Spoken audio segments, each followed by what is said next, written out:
What up, everyone? Happy holidays. Welcome to a special holiday, a redo edition of the Mutant XPerience podcast.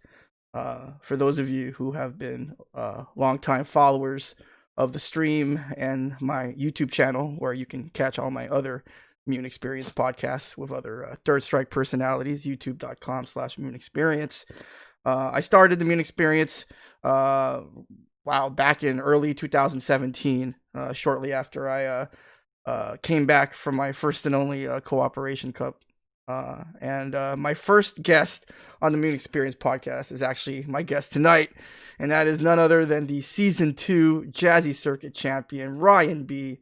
What up, Ryan? How's it going? Happy holidays to you and your friends and your loved ones, first and foremost. Again, congratulations on winning the inaugural Jazzy Circuit, which you did at Defend the North last July. But how you doing, man? How's it going? I know we haven't talked in a while. Yeah, as good as it gets. Mm-hmm. As good as it gets right now. A lot of things are bad for a lot of people, but we're hanging in there. So one of the things that I like about you, Ryan, is that you are very fond of the Jazzy Circuit title. You could say that. Yeah, it seems to be one of your favorite trophies, and I don't know if anyone has been following the Jazzy Circuit lately, but last week we sent out an official announcement declaring that we were going to cut the season short. We had about 2 months of the season left, Ryan. I know you were planning to go out to, I think the final Jazzy Auto Qualifier, which was scheduled at Akihabara Arcade in Denver, right? Yeah, I totally forgot about that till right now. Yeah. So, people in the chat would like you to flash the belt again. Maybe you can give them a closer look. And I have a nice little trophy plaque thing. Yeah. And funnily enough, I don't know where it is. Hold on. Give me 5 seconds. I'm gonna go get it really now. It's gonna be funny. Ryan's gonna get something. But while Ryan's getting that, just a little background on this episode. When I started the podcast back in 2017, my first ever guest was actually Ryan B. But unfortunately, because of the noob that I was, can you say noob still on Twitch? I don't know. I know that they banned certain words recently on Twitch, but the noob I was at podcasting and streaming, I totally forgot to save the recording, and I didn't even local record.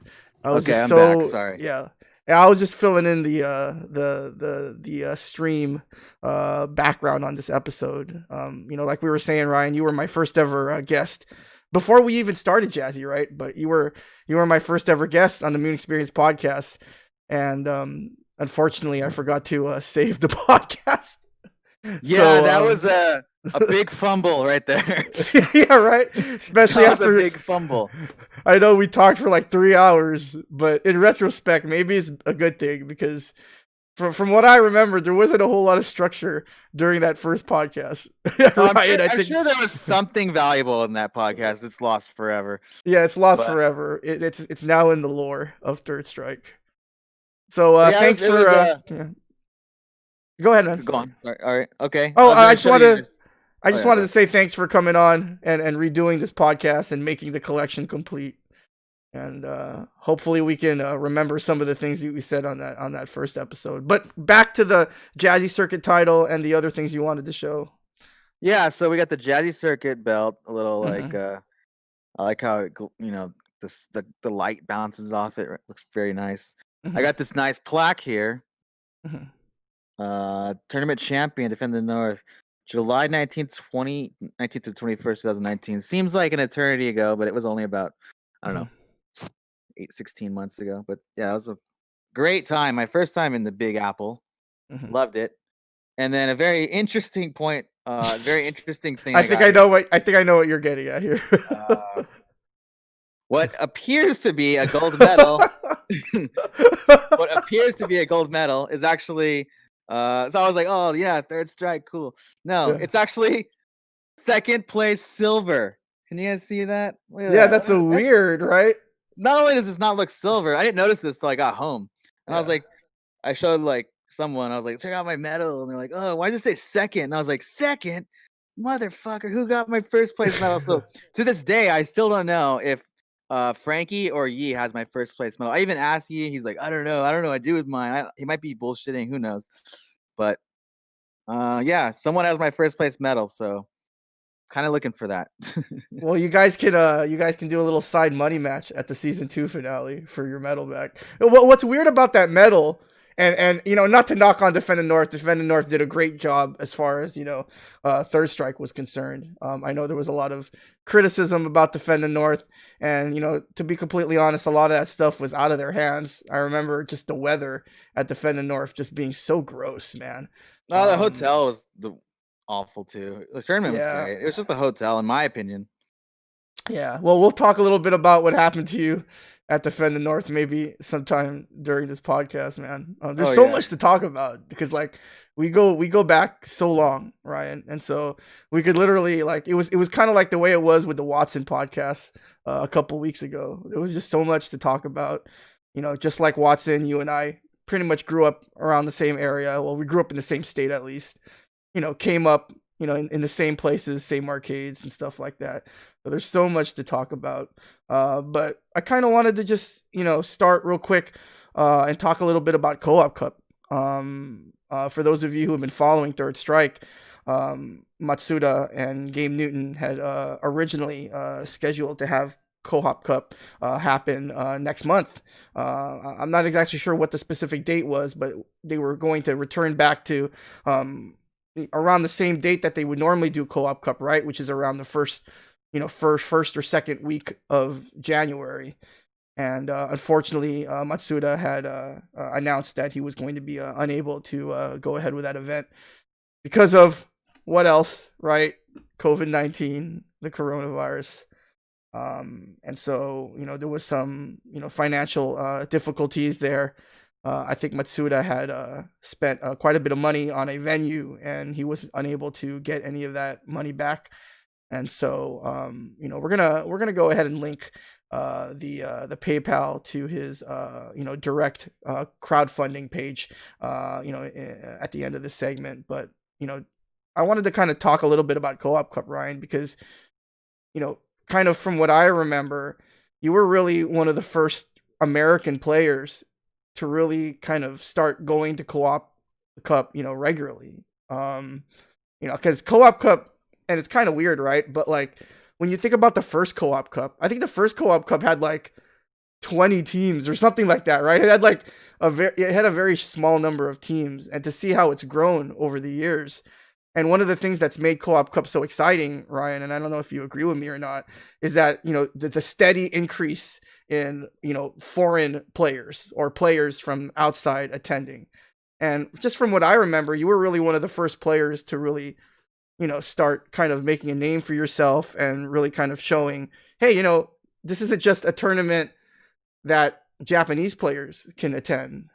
These are people from all over Third Strike. It's almost become kind of like a mecca, right, for Third Strike players to kind of go to Co-op Cup. And so can you tell me a little bit about first of all, what does Co-op Cup mean to you? What do you think Co-op Cup means to the Third Strike scene? And then secondly, what does it mean to you personally?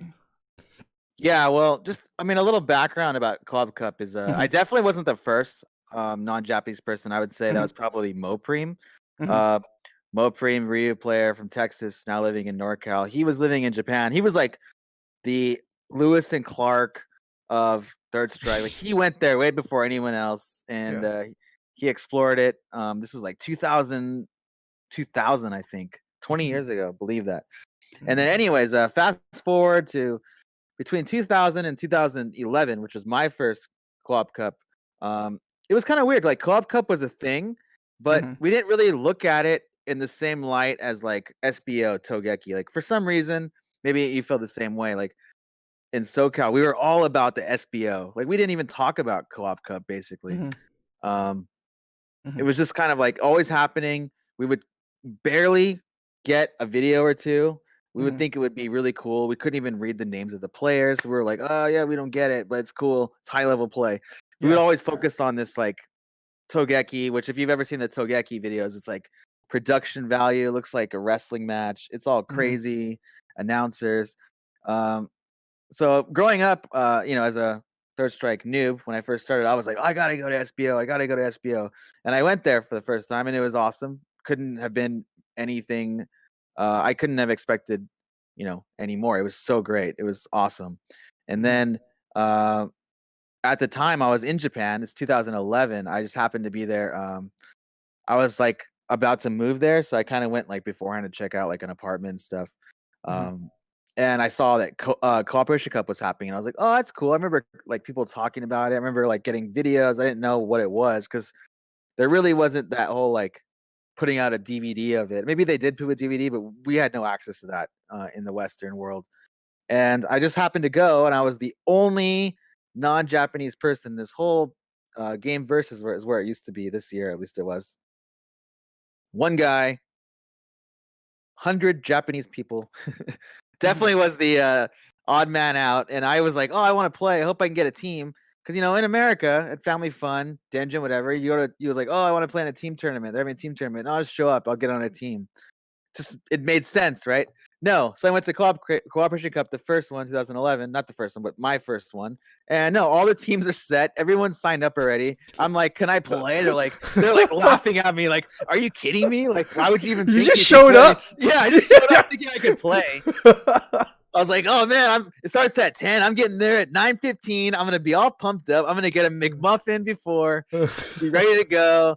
Hey man, do you need a team? I play Urian. How about you? Oh, you play Goki? Yeah, let's go, buddy.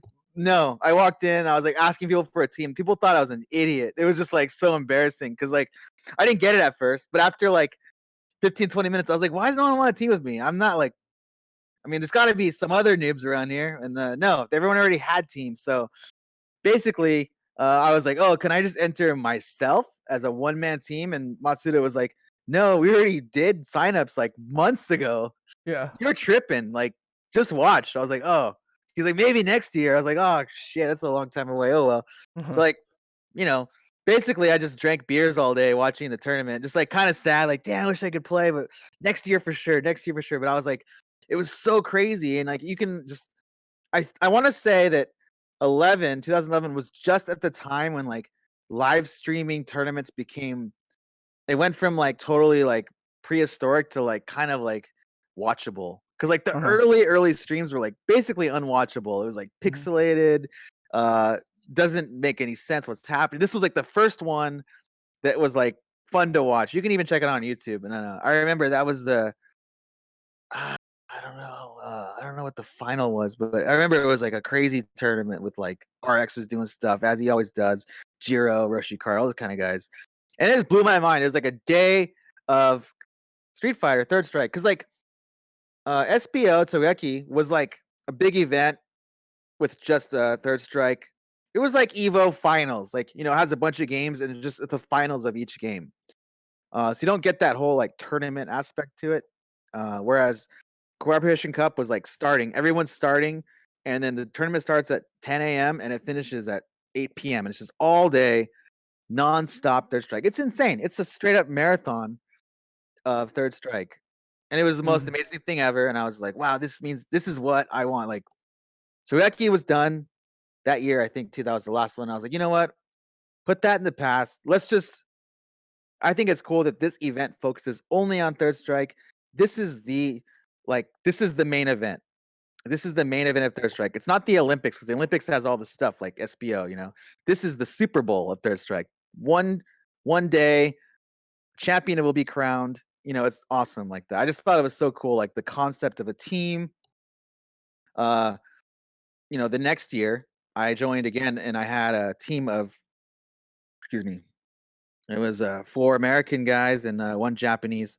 It was me, John, aka Farai, aka America's Best Goki. It was Dan Risen, Danka, and God, who was it was Julian, an Australian guy. So there was one Australian on there, and then it was me, Danka, JP. Okay, no Julian. It was Ken I, SoCal's greatest Makoto, and then a guy named Ichi, who was a Japanese player that we kind of rounded up because we didn't have a fifth, and I think there was a fifth, and then he bounced out, and then he ended up joining um, just before the tournament started. So we Mm-hmm. had a team of 5, and I remember like we had no idea about team chemistry, team strategy. We were just like, oh, these are the 5 guys we can ground. Actually, these are the 4 guys we can round up. Let's get 1/5 guy in just to make the team complete. Let's play. Let's just have fun. Like we had no idea that it actually took like some kind of skill. Mm-hmm. I mean, maybe you can like relate to me on that. Like maybe when you went to Coop, you're like, wow, I can see how like you can get better at this because your first time you're kind of like you don't know how it's gonna play out Mm-hmm. because there's kind of guys like that should go first, and there's kind of guys that should go third, and there's kind of guys that should go fifth. No, I think the strategy outside the actual game is what is one of the things that makes Co-op Cup so special. And just to kind of touch back on some of the things you mentioned, I think you're absolutely right that before SBO ended, which is I believe the last SBO was actually in 2012. That's when they ran that disastrous The SBO outside outdoors. one. I didn't think The about that one. the SBO Palooza. Yeah, SBO Palooza. Yeah, Right? SBO Fest. SBO Fest. Yeah. And like I don't know whose bright idea it was to think that it would be cool to play on Japanese candy cabs outdoors in the humid Sunlight. At least put it at nighttime. Like Yeah, right. sunlight in the daytime. That's just not gonna work. Yeah. So I guess that's I don't know if we're gonna see another FGC Burning Man type event in the future. No, I don't know. the Coachella Third Strike edition. No. Yeah, that experiment might be out the window. But you're absolutely right to point to SBO because like I said, when we were coming up in the scene, like in the early 2000s, the goal was always SBO because, like you said, it included multiple games. And as I alluded to earlier, Coop had very humble beginnings. I think, like I said, I think it had something around 20 to 30 teams the very first Coop, like maybe even less than that. I think I know there's a website somewhere that has actually the Coop results from all the way back. But you're right. Coop had really humble beginnings. It wasn't really something. It was kind of interesting because I love the story that you shared because Matsuda basically saying, "Hey man, like there's a process here. You can't just come in here and just enter the I tournament had no when idea. you want to." I had no idea. Yeah. And just to kind of see where Coop has gone to where Coop is now, where it's because and a lot of it's out of necessity, right? SBO was over. And so what do we have to look forward to now? And so, Coop really helped fill the role. But I do feel, though, that Coop really started to gain momentum even before SBO ended. That Coop got bigger and bigger every year. And just to say that, right? Like something as simple as that, Ryan, to run an event and to have that event get bigger and bigger every year is quite a feat. And it's not as easy as it sounds. And so, I think Coop really filled a really great niche there, especially, when SBO was still around. Like you said, Coop was something that was just for Third Strike. And then when SBO ended, then Coop was able to fill that void in terms of, what is like you said, the Super Bowl of Third Strike, right? Yeah. And before I get to my thoughts about Coop, what is, like, in terms of personally, what does Coop mean to you?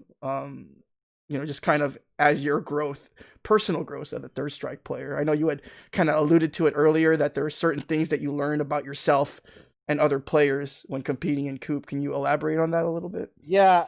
So after I lived in Japan for about 6 years. Mm-hmm. So and then I ended up going to 7 Coops in a row from 2011. Wow. 7, 8, 11, 12, 13, 14, 15, 16, 17. That's my math's not right. I think I ended up, well, anyways, I went to 2019. 2011 was my first one. Mm-hmm. As far as I know, I didn't miss a Coop, so something must have happened there. Anyways, the COVID, so 20, I don't know. Anyways, going back, after my first Coop was a disaster. We got owned. Second. Now, what was the format like in those early Coops? Was it similar to the format that it is now, or was it slightly different? No, it was the same. It was a team of 5. You went first. there was less teams, so I think if you just won your bracket, Yeah. there was probably like one whole round was like not at that time. They needed to make more rounds for the more teams, right? So Now, but by your first coup, did they already start doing pre-coup or not yet?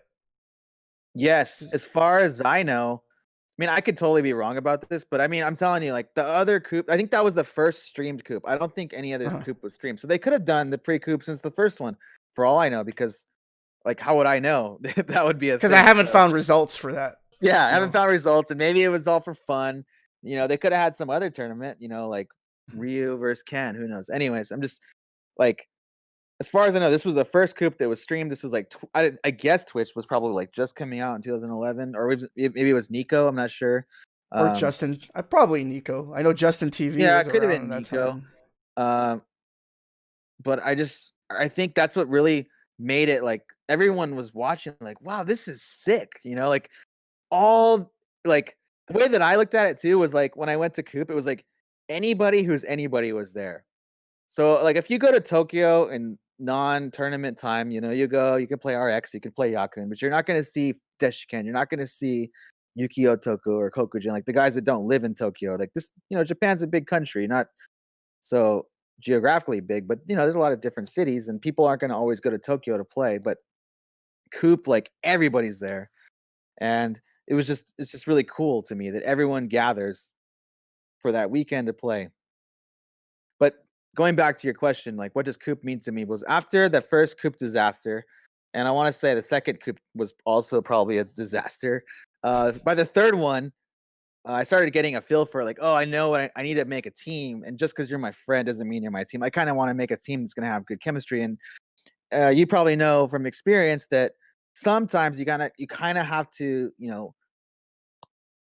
don't want to say hurt people's feelings, but you got to be real. Like, maybe you're not the guy for this job to your friend or even to a acquaintance you don't really want. They might get offended. Now this is all if the goal is to win, right? Yeah. Because to be real, right? Like not everyone goes to Coop with the intention of winning it, right? Like when I went with This Is Third Strike, our intention was to win. We weren't going there. We weren't going there just to like, just to chill out. We wanted to win, but not everyone goes there to win, right? Like everyone kind of goes to just kind of experience and so forth. But just from my point of view, like I wanted to win. The first one, I didn't really. I was like, "There's no way we're gonna win. I can't beat so and so." I was like growing up as a player still, but when you want to win, and then people want a team, and you're just like, "Dude, I don't think we have room for you." It gets a little hairy sometimes, especially with your friends, and people's feelings get hurt, and I've lost sleep over Coop, like having to tell my friend that like, dude, it's not gonna work, or even like a guy's not my friend, but I respect as a player, but I'm just like, dude, it's kind of like you're not fitting in on the team. It's just like sports, like some guys aren't they don't have roles, so but what Coop meant to me eventually was that I would play in a Coop, I would lose because I haven't won yet, I would lose. I would look at my loss. How do I improve on that? What do I need to do? What do I need to work on? What was good? What was bad? What was luck and what wasn't luck? Because luck is a part of the tournament too. And then I would focus on that from the moment I lost at Coop to the next year when I played my next Coop match. I would focus on this whole entire calendar year of what to fix. So, one of the things that you had mentioned earlier, and it was another great point about the difference between Togeki and Coop, is that Togeki was just a process, right? Like there were qualifiers, not just in America, but also in Japan, correct? There were little tournaments leading up to Togeki. So it was almost like a season, kind of like the Jazzy Circuit. Yeah. Whereas Coop, everyone starts right technically at the same place, right? The tournament starts that day and it ends that day, and it's very self-contained. And so one of the things that historically the FGC has made a lot of discussion about is sort of the debate about formats, right? Like I remember when I first got into the FGC, the standard format, which in a lot of ways is the same as today, right, is singles, 2 out of 3, double elimination. And we could talk a little bit about the impact of that format on how the third strike scene developed over here in America, later on. But that was kind of the format, right? It was mostly singles, focused primarily on individual accomplishment and individual goals. And so you had mentioned yourself that Coop is sort of the Super Bowl of third strike. Um, and so I guess the question I wanted to ask is, because it's a team event, right? Like, sort of, how does, you know, like, why do you think, because obviously in Japan, right? And you would be able to speak more authoritatively on this than I would. But one of the things that I noticed throughout the years is that the Japanese third strike scene, they run lots of different types of tournaments, right? Singles, 2v2, 3v3, generals. I mean, over the years, we've seen a lot of formats. Some are more popular than others, of course, right? Yeah. But we see a lot of different formats. And so, why do you think Coop is, in your mind, sort of the ideal, or is it in your mind the ideal Super Bowl event for a game like Third Strike? Is it in your mind ideal, or would you prefer seeing more like a singles, or what are your thoughts on that?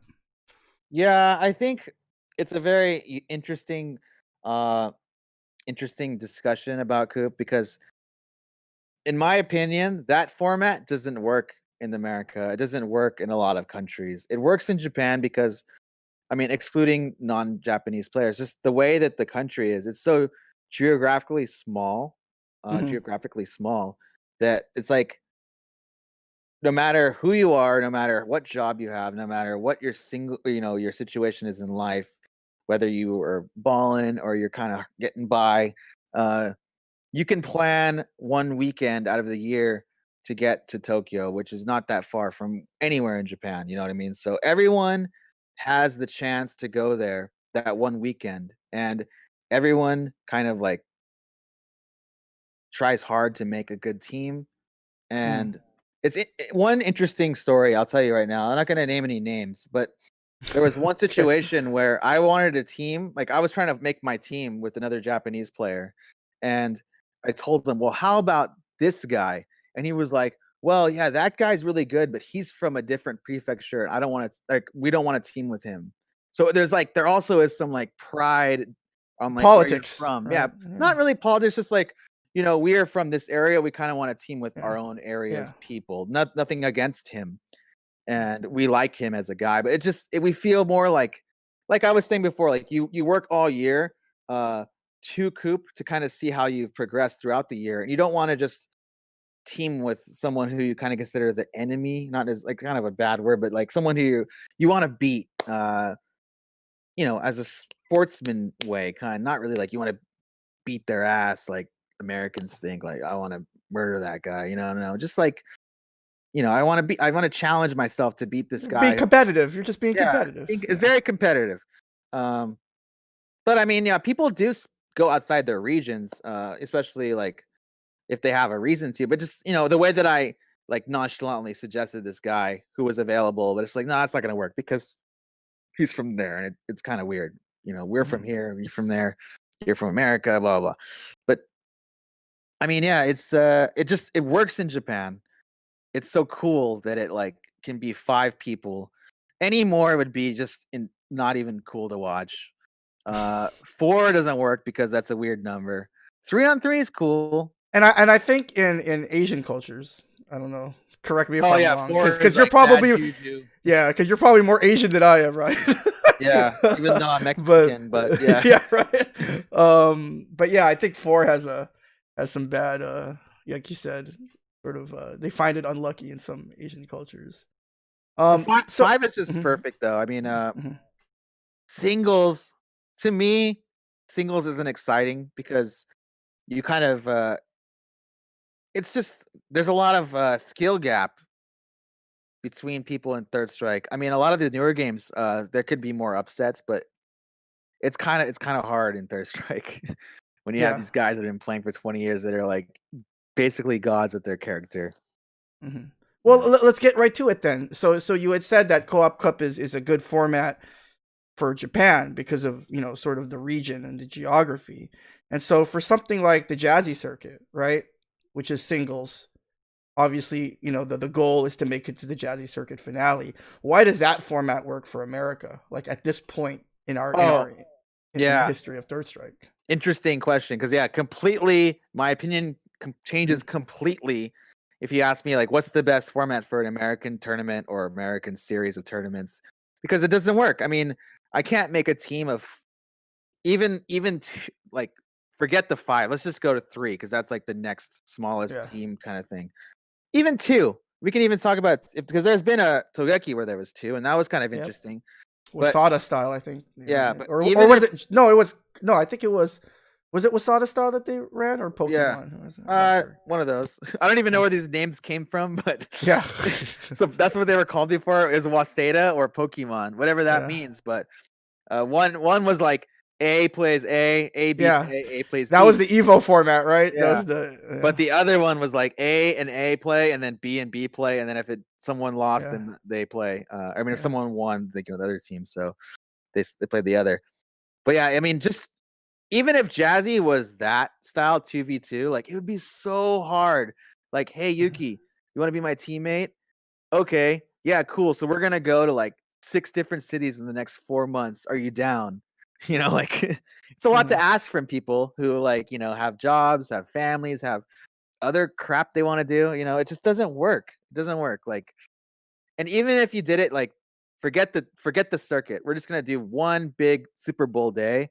It's just like there's not enough of a pool of players in America.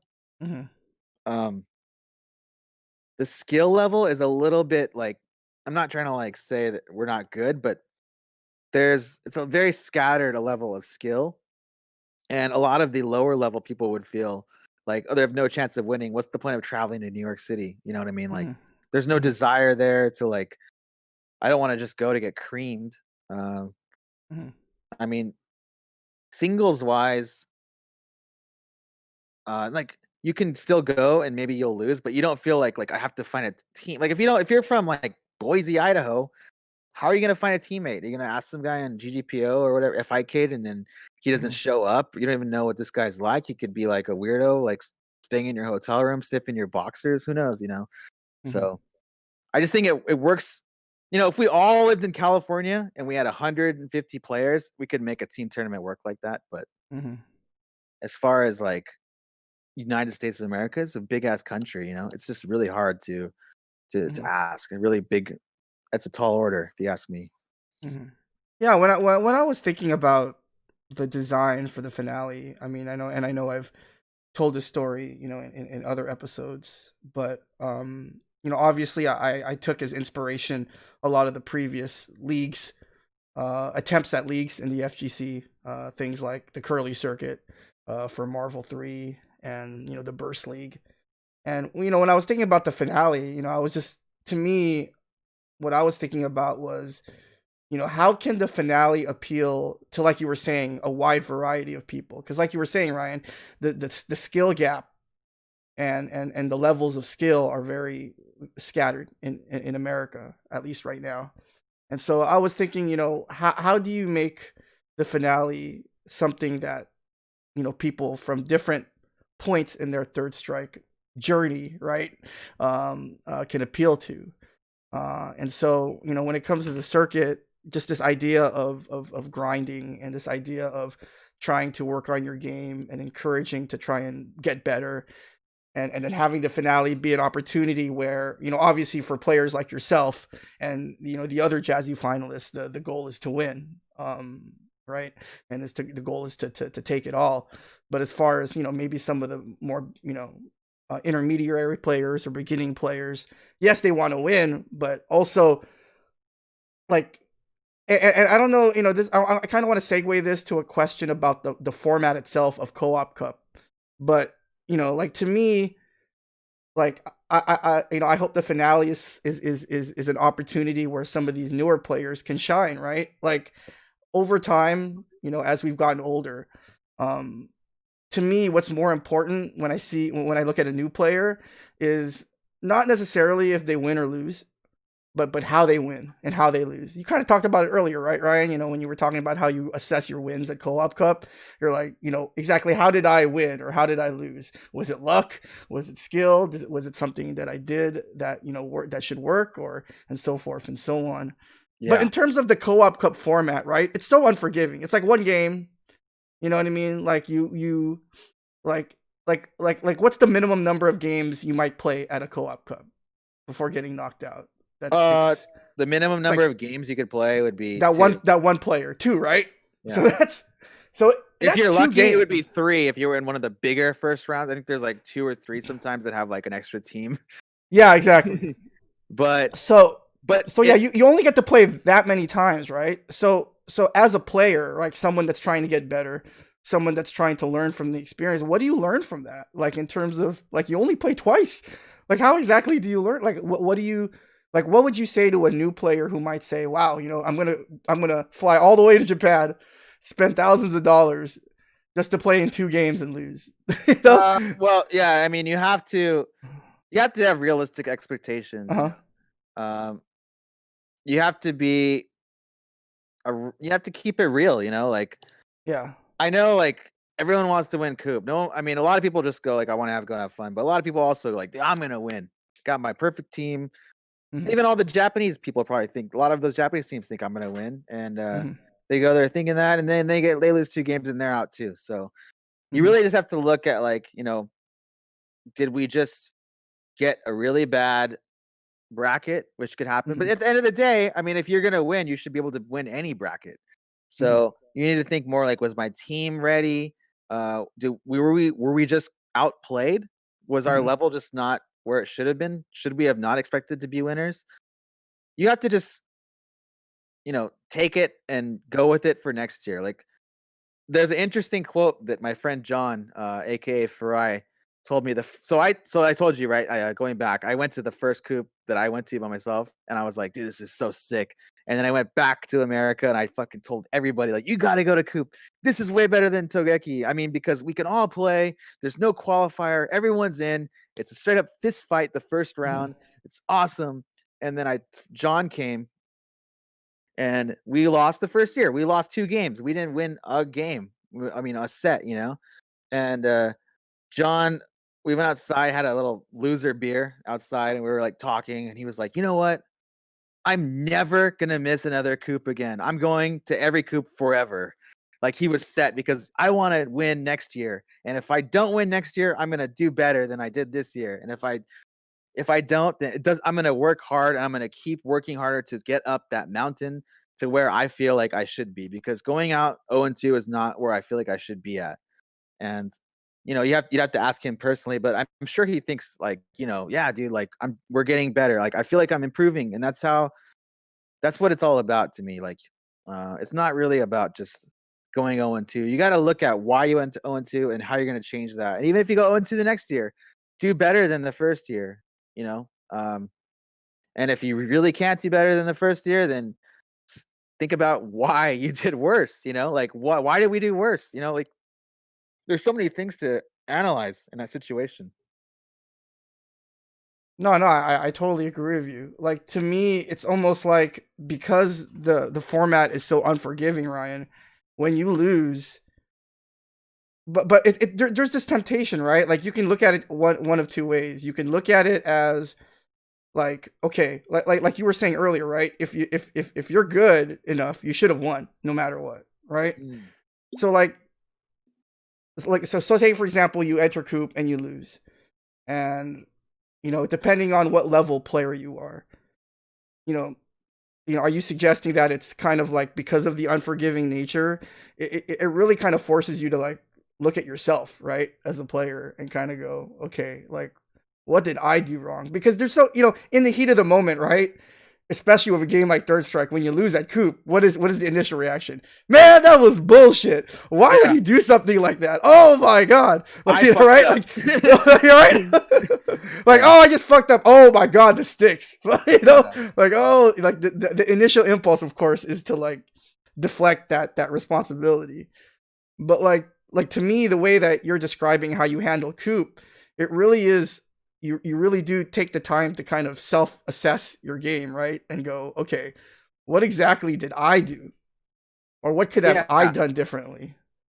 I mean, Would you agree with that? Yeah. if everyone on your team feels like, you know, I could win this tournament, then you have Mhm. nothing to worry about. Everyone feels like, not you don't send the scrub up first, because that's actually something you don't do. And a lot of people in America, we always do this at Family Fun. Put the scrub up first. Put the weaker guy first. We would never put Pyro first because it wouldn't make sense. He's the anchor. But like in Japan, there's like a strategy of putting someone first that's going to take out the trash. That's why I coined it the trash man. The trash man goes first.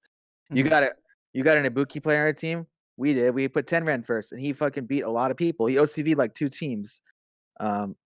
So Ryan, I want to push back a little bit on that because I think I think that's a sound strategy, but it doesn't always work. And I'll offer my own experience as evidence. When I went to Coop with This Is Third Strike, our very first set, they we were like, okay, we all agreed that Nika KO would go first, and he went up against a Q player, and we were like, man, this should be no problem. And Nika ended up losing the first game, and we were like, man. And we were like, oh shoot, like, Yeah. There was this fear where we were like, uh-oh, Yeah. This could be one of those stories. Right? But looking back, as in like I think in that situation, the offensive coordinator called the wrong play there. Nika's not a trash man. Nika's not a trash man. All I say is I had a advisory role in that decision. Right? Okay. I was not. Who beat the Q? I believe it was. Tell me it was Holdat or you. It wasn't you. Yeah, it was Holdat. Okay, I knew it. Holdat is the excellent. Like that, he can take out the trash, man. That guy, he's got it.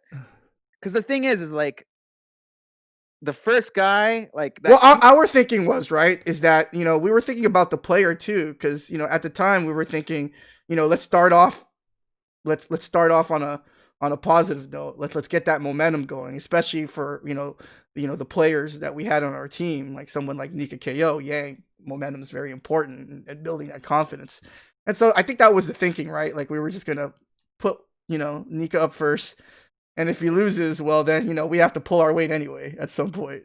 And that was kind of our thinking. Well, the thing, what I would say if I was the offensive coordinator calling there, I would say that like if Nika loses, God forbid, like before the match, I would have said, if Nika loses, God forbid, you guys are all gonna be fucking like, oh fuck, like, and you're all gonna be playing like that. Oh, well, that was my reaction. I was like, oh shit, oh shit, like, and like I looked at Frankie, and we didn't even say any words, but I already knew, like I was looking at him, and I already knew he knew. I was like, I don't want any part of this Q play right now. I don't want any part of this Q.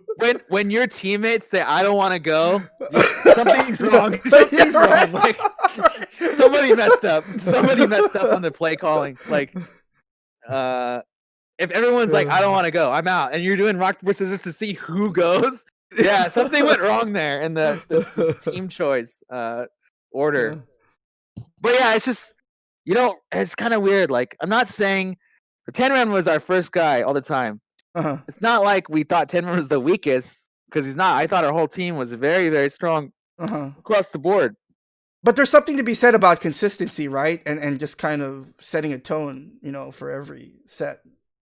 Yeah, like you want the guy that's like gonna go up and put up a really, really hard fight and kind of could steal a game. And Dusty, welcome Dusty to the show. In the chat, he was talking about maybe putting the funky character, right? The character that perhaps. But I don't know how good that strategy is, because in Coop, it's like, right, they prepare for almost every matchup unless you, of course, face like an inexperienced team. But. Yeah, outside of like 3 matchups, I would say probably like off the top of my head would be like Hugo, SA3 Yang, Q healing, and then probably like Hugo. Maybe Hugo, no, Necro, Yun, or something like that. I heard that's really good for Yun. Outside of like those really crazy matchups like that, like the character almost doesn't matter at that one game in Coop. Because like you said, on paper, Nika should bust that guy's ass all day. But that guy probably pulled some wacky shit out of his ass and he won that one game, right? So a little bit. I'm sure it wasn't the cleanest win. Let me just guess. But that's what's really exciting about the format too, right? It's like anything could happen. Yeah, anything can happen, and that's what makes that tournament fun because I've seen so many goddamn crazy weird stuff go on in that tournament that you would never think. There's no way this guy's gonna lose. Gets owned like that, you know? Or this guy is definitely gonna win, and then he gets owned. You know, like you just never know what's gonna happen. In that one game, it's just crazy. Yeah, go on. Oh, but just just going back to my original question, for you, Ryan, someone as seasoned as yourself as a player, how does that one format help you grow as a player? Like, what exactly does that help you, develop? Good question. Yeah, I think there's a really strong, like, skill set to fight someone who's not being orthodox. I mean, it's like in boxing, right? You have the orthodox boxer, unorthodox boxer, and you got to be ready for both of them. If you have like the Madden sliders, like the skill set, there's gonna be like skill versus like top player, like how you put your fight up against Deshkin. There's gonna be the one where it's like how you fight against guys like Vanau or Dudley player that plays Wild. I forgot his name. But like that wild side, you got to be ready for both sides, and you got to be ready for the jungle. You got to be ready for the jungle. Yeah, you're there. It's a fight, dude. Like you can't just be like, oh, I lost because I wasn't used to his style. Like get the fuck out of here. You're not even. You shouldn't be my team then. You know what I mean? Like you're an idiot if you're gonna use that as an excuse. Oh, the guy out guest parried me. Like, dude, are you serious right now? Like, drop and give me 50 for that excuse. And again, right in the heat of the moment, like when you lose, you're gonna say those things, right? Like a lot of times because obviously you're salty, you just lost and stuff. But I like that mentality.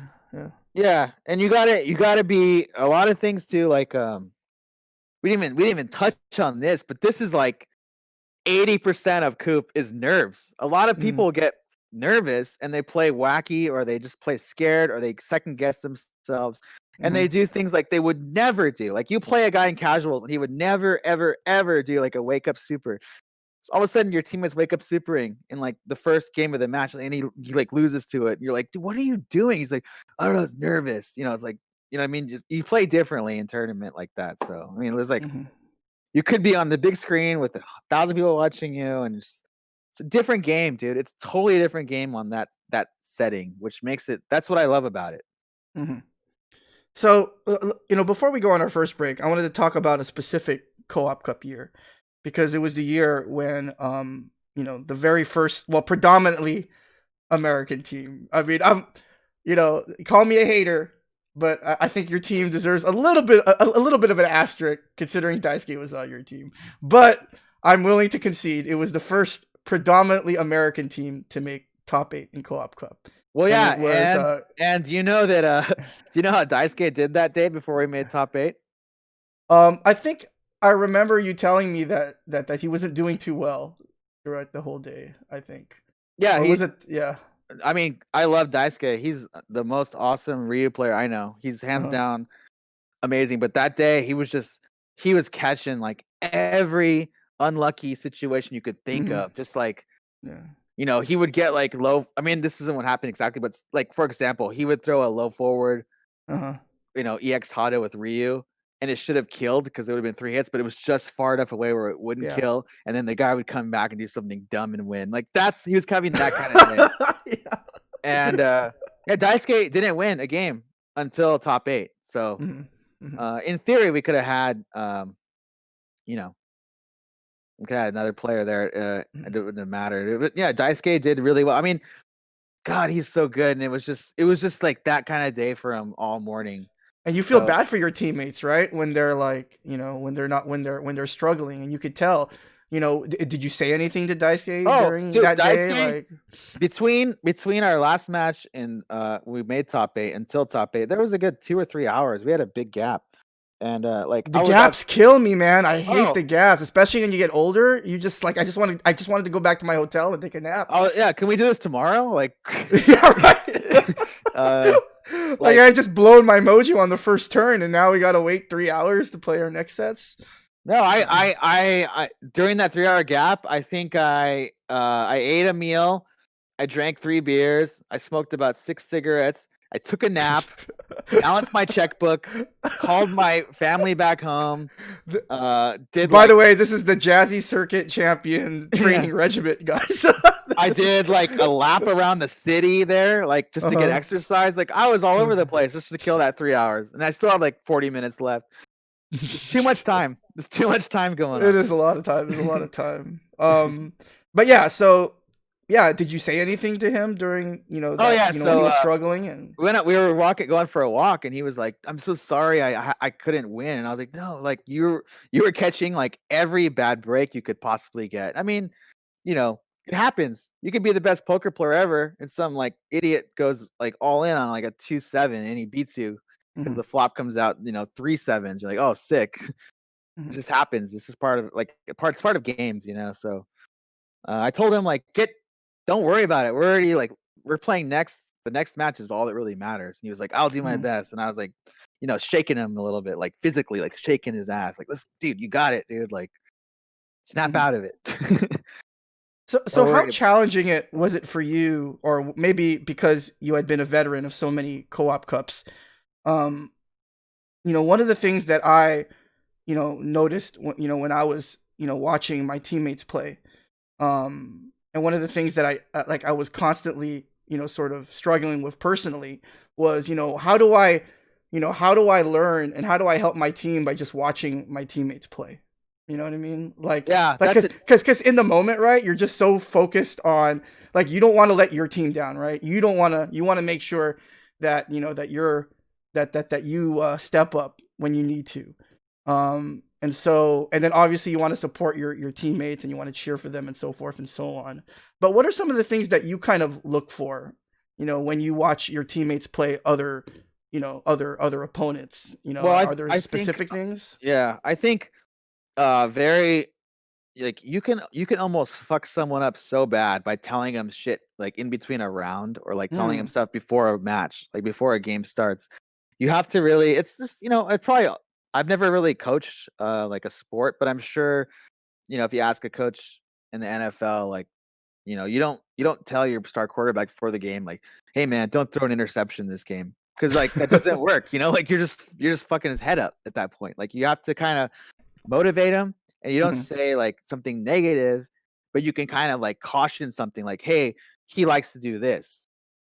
mhm, It feels a lot different when your teammate says, hey, he likes to do this, watch out for it, rather than like, hey, he's gonna wake up super you, watch out for that. Because then you're like, oh, he's gonna, oh, like I don't know, there's like some psychology there. Like you have to really be concise with your advice too to your teammates. You can't just like lean down and tell your teammate like 40 sentences and be like, all right, dude, you got it. Like mhm, he's gonna be like, what? And he's just gonna lose, and he's gonna be all thinking too much. You have to really pick what you say to your teammate. And I think in between games, there's a really big skill of that. Sometimes you don't say anything, mhm.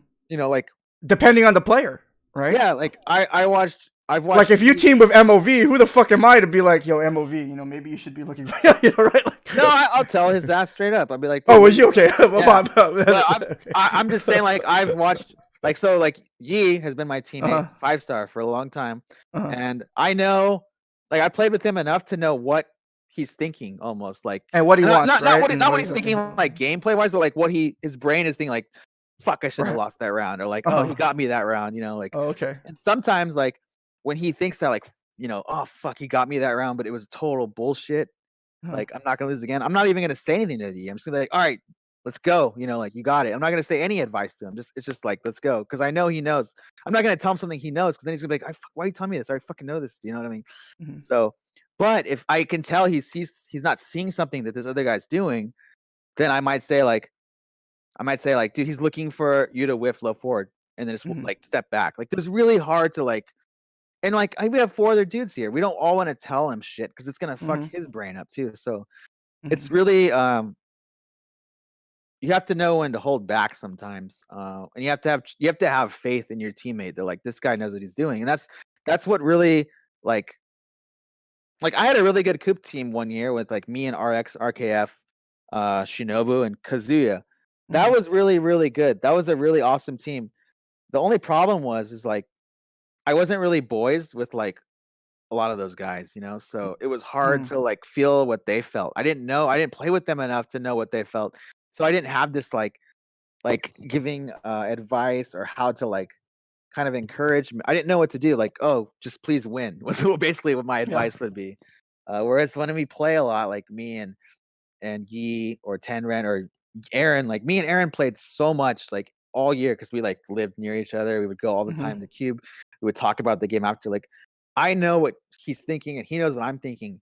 And like sometimes like he would lose, and I wanted to tell him like, um, don't get hit by dart shot by Dudley. Don't just stop eating it. Like at least Mm-hmm. parry or jump or just do something. But he's gonna keep doing it. Just like there was one time specifically at sorry to go away from Coop, but this was at Newton, Mm-hmm. and Aaron was playing against I want to say Yomoda Dudley, who's like probably the best Dudley in Japan right now. And I lost. I went. I don't know why. Maybe someone else went first, and they lost. They ate like dart shot like 3 times and ate cork. And I told Aaron like, dude, just be careful of that dart, man, because he's like he loves it and he goes for all the time. And then the Mm-hmm. first round, I think Aaron lost to dart shot, and I was like, I didn't say anything. I was like, okay. And then the second round, Aaron won, and before he even played the third round, he looked at me and he goes, "I know," and I go, okay. I didn't say anything. I was like, what the fuck does he know? I don't even know. I don't even know what he's talking about. And then the third round, he wake up parried the dart shot, did like a full necro big boy combo, and then did a Okizime mix up and killed him.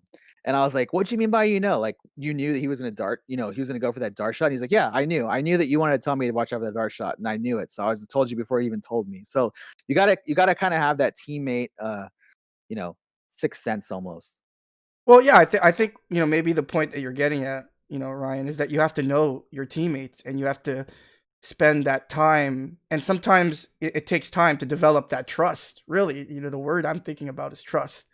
Um, you know, to me, what's really important about Coop is when you form a team, like you were saying, that and thanks for the cheers, Oh, Dusty, dust appreciate ball. it. Love you, buddy. Uh, what was I saying? You really do need to take the time to develop that trust, right? Like how to talk to Yi, how to talk to Tenren, how to talk to Yuki, what's going to help them, what's not going to help them. You know when to say something, when not to say something, and that stuff isn't easily manufactured, right? That stuff comes from time and just effort and really getting to know your teammates. And so kind of going back to that specific Coop, and I believe it was 2018, right? 2018, that was when you made top 8. 2019. Or was it 2019? 2019? Yeah, last Coop. Was it? Yeah, last year. Is that? Are you sure that's when you? Yeah. Okay. Well, I think 2019. You would know Yeah, more than January me, of course. 2019. Yeah, Um, you know, so wasn't it? it, Wasn't it? yeah, Well, anyways, who cares? anyway, whatever. It's one of those years. So Oh, it it was, was. yeah, because the Jazzy was 2019. So yeah, it was January for sure. So yeah. So it was yourself, 5-star, Tenren, Yuki, and Aaron, I believe. Right. That Yeah. was the team. And so tell me a little bit about how that team kind of came about. I mean, obviously you had your core guys, all players that you're familiar with, that you're friends with, that but how did that team come about? Because again, you were, well, actually, before we talk about that team, no, we'll talk about the Daisuke team, right? So the Daisuke team was basically that same team, and then I think instead of Aaron, it was Daisuke, right? That was the year before. You're saying the prior? Yeah, the year that you guys made top 8. Oh, the year that we made top 8 was with Daisuke. It was me, Daisuke, Aaron, Tenren, Yi. Okay, so that team. We're talking about that team, not the team before. My apologies. I'm getting mixed up here. I'm getting old. So how did that team come about? Okay, so the prior year it was me, Sherwin, Yuki, Yi, Aaron. And that was 2017. That was 2018. Or 2018. Okay, yeah. That was when you lost to Kuroda's team, right? Yeah, that's right. Okay. Which I should have won. I had it in the bag. But that's the story for another day. Well, I think a lot of your teammates had Kuroda. Yeah, and it's so funny too. Like there's like all these YouTube comments, like America can't even. America's so. Yeah, well, it's just like, dude, we basically should have won like 4 times, and we just got really the third strike gods really just didn't want us to win that day. Yeah, if you can say that, but. So we had that team going back, me, Sherwin, Yuki, Aaron, Yi, and that was a really awesome team. And then just unfortunately, Sherwin and Sherwin and Yuki couldn't make it the next year. It wasn't like we told them, you don't have a role in the team anymore. It's just like you can't make it. Tenren is obviously a motherfucking beast who we've known for a long time. I've known him since like way back in the day. And then Daisuke I've known for years too. Like I've known him for a while, and like he took a little break from the game, so that's why he wasn't with us that year. And he didn't even play that coup actually, 2018. So Daisuke was always on my pitching, my bullpen. He was in my bullpen, but he just couldn't play that year. He was unavailable. So when Sherwin and Yuki were like, we're not going to make it this year, we had to kind of scramble, like not scramble, but we got to go find 2 team members. And then Daisuke, I told Yi, and I told we got Tenren. Obviously Yi plays Tenren all the time, so that was in. And he was like, who should we get for our last person? Should we get like some random Japanese guy? And I was like, no, we don't. That's not cool to get a random Japanese guy, so we're gonna get this other random Japanese guy that I know, so it's better. Not just a random guy, because like he didn't know who Daisuke was, but I told it's my boy. So Daisuke had never met. Well, I'm like how familiar with Daisuke. As far as I remember, when Yi came to Coop that year, that was like the first time he met Daisuke, as far as I remember. Okay. But yeah, it's kind of interesting. Like I don't want to get too into some personal details, but I'll just say that for whatever reason, Daisuke meshes more with us than he does the other Japanese. And I'm not saying it's because he doesn't like those guys. It's just like we kind of bond more, maybe because we played at Cube a lot and we talked all the time. And he didn't really go to the tournaments that much because he's not even from Tokyo, to be honest. He's from Kyoto. So. And by the way, we have I did interview Daisuke on a previous Mutant XPerience podcast. You could just check out my YouTube channel for that archive, youtube.com/Mutant XPerience. But go ahead, Ryan. Right on. No, I think for whatever reason, Daisuke he kind of like felt like it was fun to play with us. Maybe he didn't know like other Japanese players, because like doesn't matter where you are, like, or it doesn't matter what game you're playing. Like small niche game tournament communities are going to be a little cliquey, and it's a little bit hard if you don't know anybody, and it might be hard to just show up and be like, hey, can I play? Can I be on your team? And you just feel like a chump, So I think when I played a lot with Daisuke, I think that helped him be like, oh, like I want to go to Coop now. Like I never thought to ask someone for a team, because it's actually really like it makes you feel really weird and insecure when you don't have a team and you're asking people to team with me. Like, hey, do you want to team with me? Oh no, man, sorry, we already got one. Oh, okay. Hey man, do you guys want to team with me? Nope, not today, man. You're not on our level. Like it's really like it's crushing. Like it's happened to me when I first moved to Japan. It's happened to a lot of people when they go to like defend the North and they're trying to make a team or whatever. It happens whenever local tournaments even. It's just like it's really like it makes you kind of bummed out. And I think like it's really hard to kind of stay motivated to compete in a team tournament when it's hard to find. You don't have friends, that are down to like team with you. So I think that's like me and Daisuke bonded a lot playing one-on-one with each other at Cube, and then he was kind of like super motivated to play with us, and that was cool. So that's how we got him. Mm-hmm. And so, again, just speaking from personal experience in my first and only Coop, my time at Coop in 2017, I felt like one of the reasons why my team, did as well as we did is because I feel like we all knew our roles on the team, you know?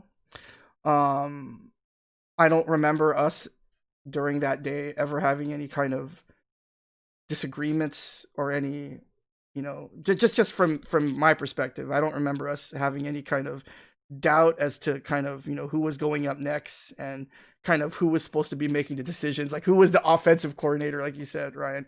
And so what was kind of the makeup of your team like, that year? Like, did you guys have defined roles?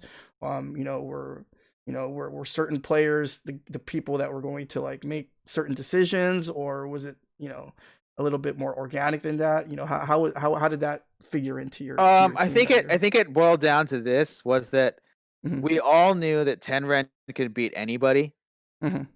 and I don't know about you, but if Ibuki's going first, I kind of don't want to go.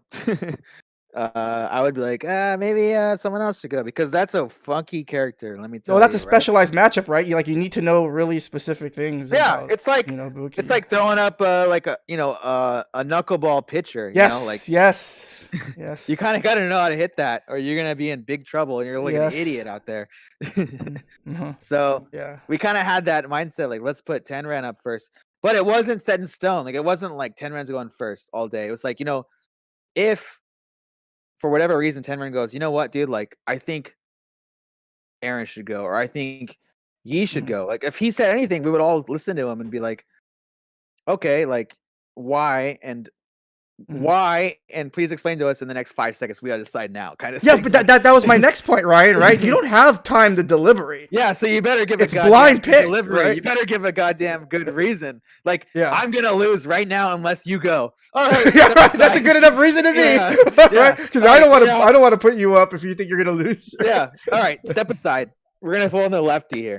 Yeah.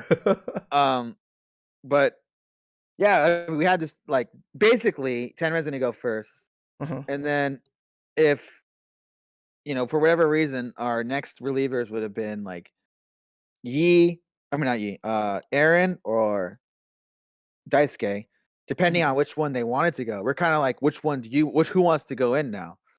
mhm, Who's gonna win? Are you gonna win? And if you say yes, then you're in. If you say like, I'm not sure, like it's a little tough, then get out of here. mhm, But if Yi, sorry, fucking names. If Yi came in, it was like, let me go first. I'm gonna beat this guy's ass. We all would have said, then go for it. There was some. It was not like a set in stone team. There was some room for movement there. mhm. Now, So at any point during your run that year, were there any times where maybe you disagreed with any of your teammates in terms of who to put the next person up, or was it all pretty much kind of smooth? You nope, know. never. Hmm.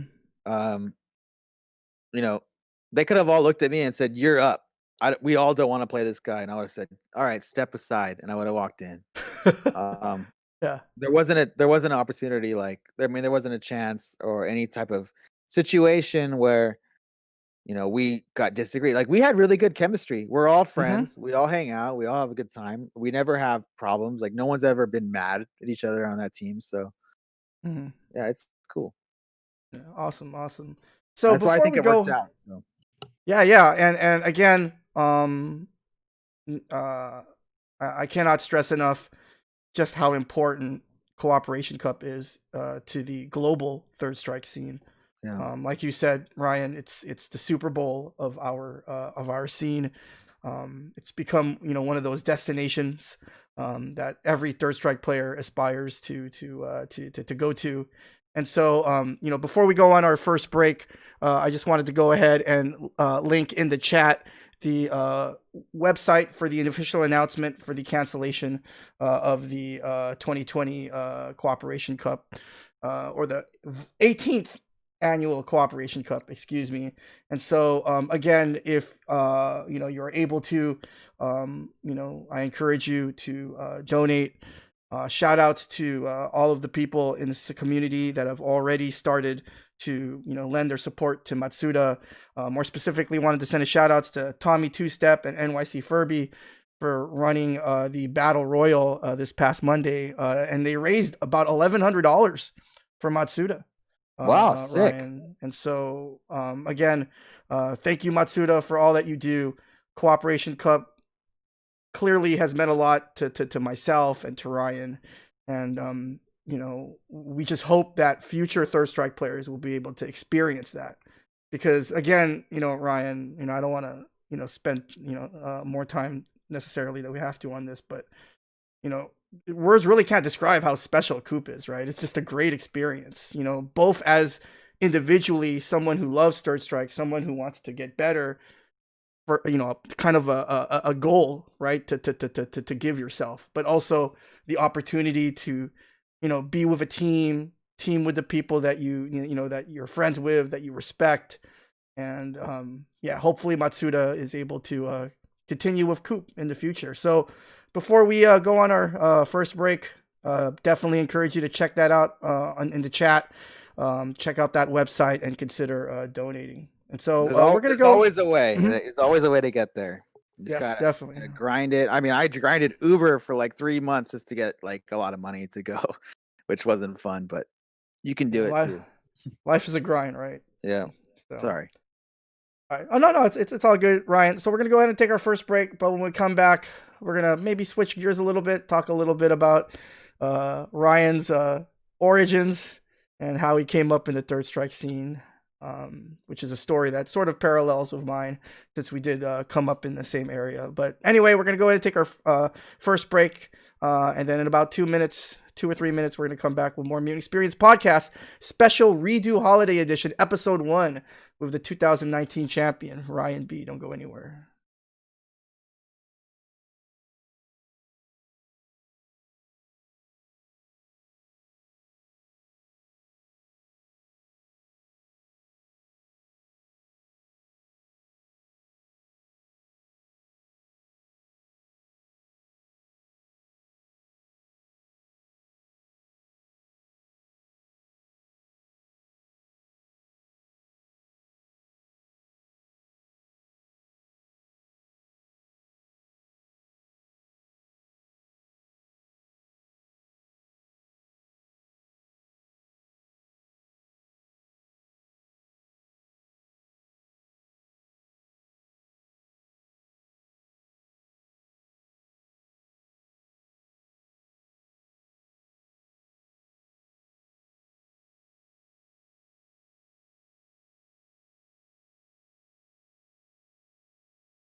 One. Welcome back with more Mutant XPerience podcast, special holiday redo edition, the last redo episode that I need to do with my guest, Ryan B, 2019 Jazzy Circuit Champion. Again, for those of you who are new to the Mutant XPerience podcast, I started the podcast back in 2017, and my very first guest was Ryan B. And unfortunately, that podcast has been lost to the Third Strike gods, to the lore. And so, Ryan, thanks again for coming on tonight and redoing this podcast with me, which I think, in retrospect, is best because I wasn't too happy with the first podcast. I think it was just mostly you and me just like catching up. It was almost like a random Skype call, like, "Hey, how's it going, man?" Yeah, like I think at some point in the podcast, I lost. Go ahead, man. Sorry. No, I was like, "Oh, how's your pet? How's your dog doing?" Yeah, right. It's just we hadn't talked for a while. There was a point in the podcast where I think I just lost track of time. I was just like, "Oh wait, I forgot I'm streaming this." But I might have even been like, "Oh, check out this combo," and like put my computer on the TV screen. So, let's talk a little bit about, you coming up in the scene. Obviously, this isn't news to me, but, perhaps there are a lot of people, especially with the pandemic, there are a lot of newer Third Strike players, a lot of them, trying the game out, playing on 5K, grinding. And so a lot of them, are unfamiliar with some of the, older players. And so, talk to me a little bit about how you came up in the scene. More specifically, this is a question that I always ask to all my guests, but do you remember the very first time you touched Third Strike? Like the very first time you played it. Do you remember that? I do. I very much do. So I had a this is not new for people that know me, but for the people that don't, basically I really lucked out in my life because I grew up about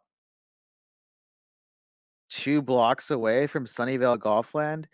And for you Street Fighter historians, as you guys know, excuse me, Sunnyvale Golfland was basically the mecca of Street Fighter from the release of Street Fighter 2 until probably until Southern Hills Golfland probably took over that, which was in SoCal. So Sunnyvale Golfland was a nice little miniature golf / arcade in Sunnyvale, California, which at that time was a suburb of San Jose, which ended up growing to be, present day Silicon Valley. At that time, Capcom's office was about, 5 or 6 blocks away from the arcade, and Capcom USA used to put all of their beta tests at Sunnyvale Golfland, which would be just these crazy events where like they would throw like 6 Street Fighter 2 Championship Edition cabs for one day, and everyone was just mind blown because we're all playing laundromats, we're all playing Sunnyvale, and then we see like, oh wow, I remember this. It was like, dude, there's green and bison that you can choose, and it was like, whoa, it was like so insane. Things like that. And I was a little kid though. I was like 7, I was like super small. So I couldn't really play unless like no one was there because like the older kids would just punk me, like, get out of here. And I was like, all right. So I used to watch a lot, and that's how I got into Street Fighter. I used to think it was so cool, like me and like my other 7-year-old friends, we'd like play Street Fighter in the schoolyard. It was like kind of like all we talked about like all the time. So like growing up, I grew up like with Street Fighter right away. Like I was all about it. And just luckily I lived right there, like just by chance. So I used to go to the Golfland like all the time, like whenever I could. Ask my aunt who like lived near there too, ask my mom to take me, ask my dad to take me, whatever. And then there was a big gap in my life where I actually moved to San Diego, and which is quite a bit away from Sunnyvale. And I didn't play, but actually there was an arcade like down the street from my house at that point too, but I just didn't go because I was interested in other stuff. And one day, I was in a band with my friends, playing music. And after we played our band practice, my friend was like all into fighting games. He's like, "Oh, you play Street Fighter?" I was like, "Dude, I used to play Street Fighter all the time growing up. Like, I was really like into it." And he's like, "Oh yeah, yeah, yeah. Everyone says that." you ask someone, Street Fighter, oh, I used to play all the time back in the day. It doesn't mean anything, right? Mm-hmm. So he said that, and then I said that, and then they were playing Third Strike like on Dreamcast, and I was watching, and I was like, oh, I don't know this one. Like I didn't really play this Street Fighter. And they're like, oh, really? You want to try? And I was like, nah. I was like 19 at the time. I was like, nah. So they're like drinking a Coca-Cola, like, talking to my other friend, listening to some metal or something. I was all on metal at that time, like Mm-hmm. some like death metal stuff. Eventually, like I was watching him play, not that day, but like another day. I was watching him play a lot, and I was like, dude, these guys fucking suck, dude.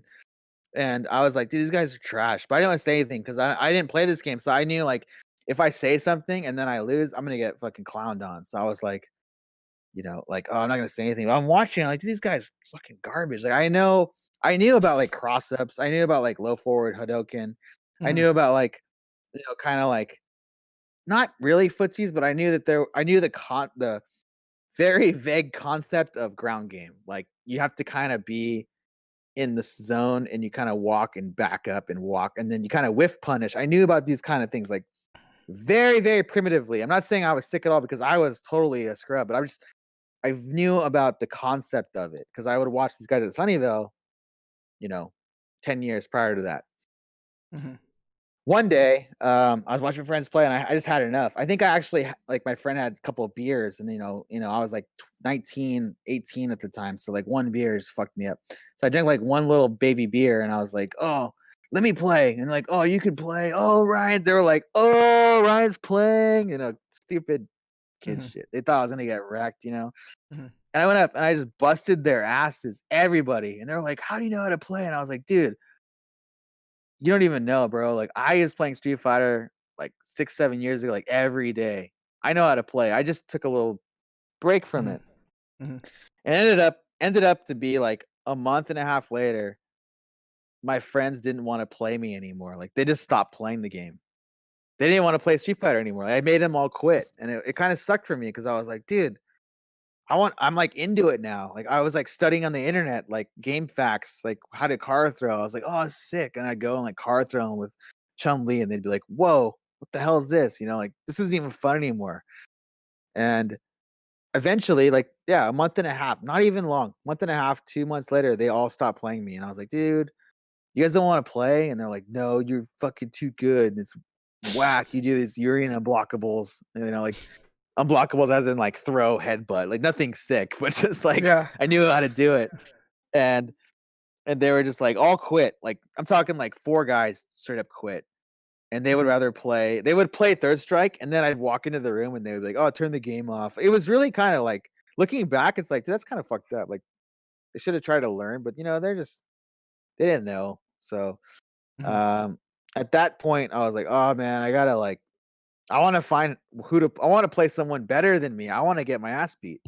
And Mm-hmm. then that's when I discovered like there's an arcade by my house, not by my house, but like 20 minutes away called Golden Token San Diego arcade Mm-hmm. by San Diego State. So I went there by myself because no one's gonna fucking go with me. So I went all the way there by myself and I played Third Strike, and there was like 2, 3 guys there, and they were like, I could beat them, but I could also lose. So it was like I was like, oh, it's cool. Like I'm actually losing a little bit. But then one day I went there and there was like 20 people around the Third Strike cabs. There was head-to-head Third Strike cabs, and there was like 20 people around. I was like, whoa, this is like, it wasn't even early. It was like right now, like 9 p.m., 10 p.m. at night on like a Wednesday. So I was like, why is there like 20 people here? And there was one guy, this Asian guy playing Dudley, and he had like 84 wins. And I was like, what the fuck? I've never even seen 84 wins. I've seen the max I've seen is like 6. So I Mm-hmm. was like, what? What is this? And I watched him play, and he was doing like the dart shot super. He was doing the combos. He was doing short super. Like he didn't miss a thing. And I was like, what the hell? I've never even seen this. This is like before YouTube, before match videos. I never seen a match video. So I never seen like I remember seeing like short super and being like, what the hell is that? Like, why would you Mm-hmm. do the like little light kick? I just didn't get it at that Mm-hmm. time. So I was like, what is that? And then I played like 2 times. There's like such a big line to play, and I played twice, and then I couldn't even do anything. And then he lost when he was like at 96. I remember it to this day. He was 96 wins, and he was like, "Oh, Wow. I wanted to get to 100." And he lost to some stupid like Goki player that was just doing goofy stuff. And I went up to talk to him, and I was like, "Hey, man, you're like we're outside smoking a cigarette," and I was like, "Dude, you're so cool, man. Like not like you, but like you're a Dudley player. You're like, dude, you're the way you play is so cool, dude." And he was like, "Oh yeah, do you know who I am?" And I was like, "I actually don't." And he's like, he's like, "Oh, I'm 5-star." And he's like, Oh wow. I was like, "Okay." I What was was like, he? "Okay, I don't know what that means." I was like, "I don't know what that means." And he's like, "What do you mean?" He's like, "I'm 5-star." And I was like, "What?" Like, I don't know. Like, I don't know Street Fighter. Like, I don't know Evo. I don't know like who is who. I've never even seen a match video.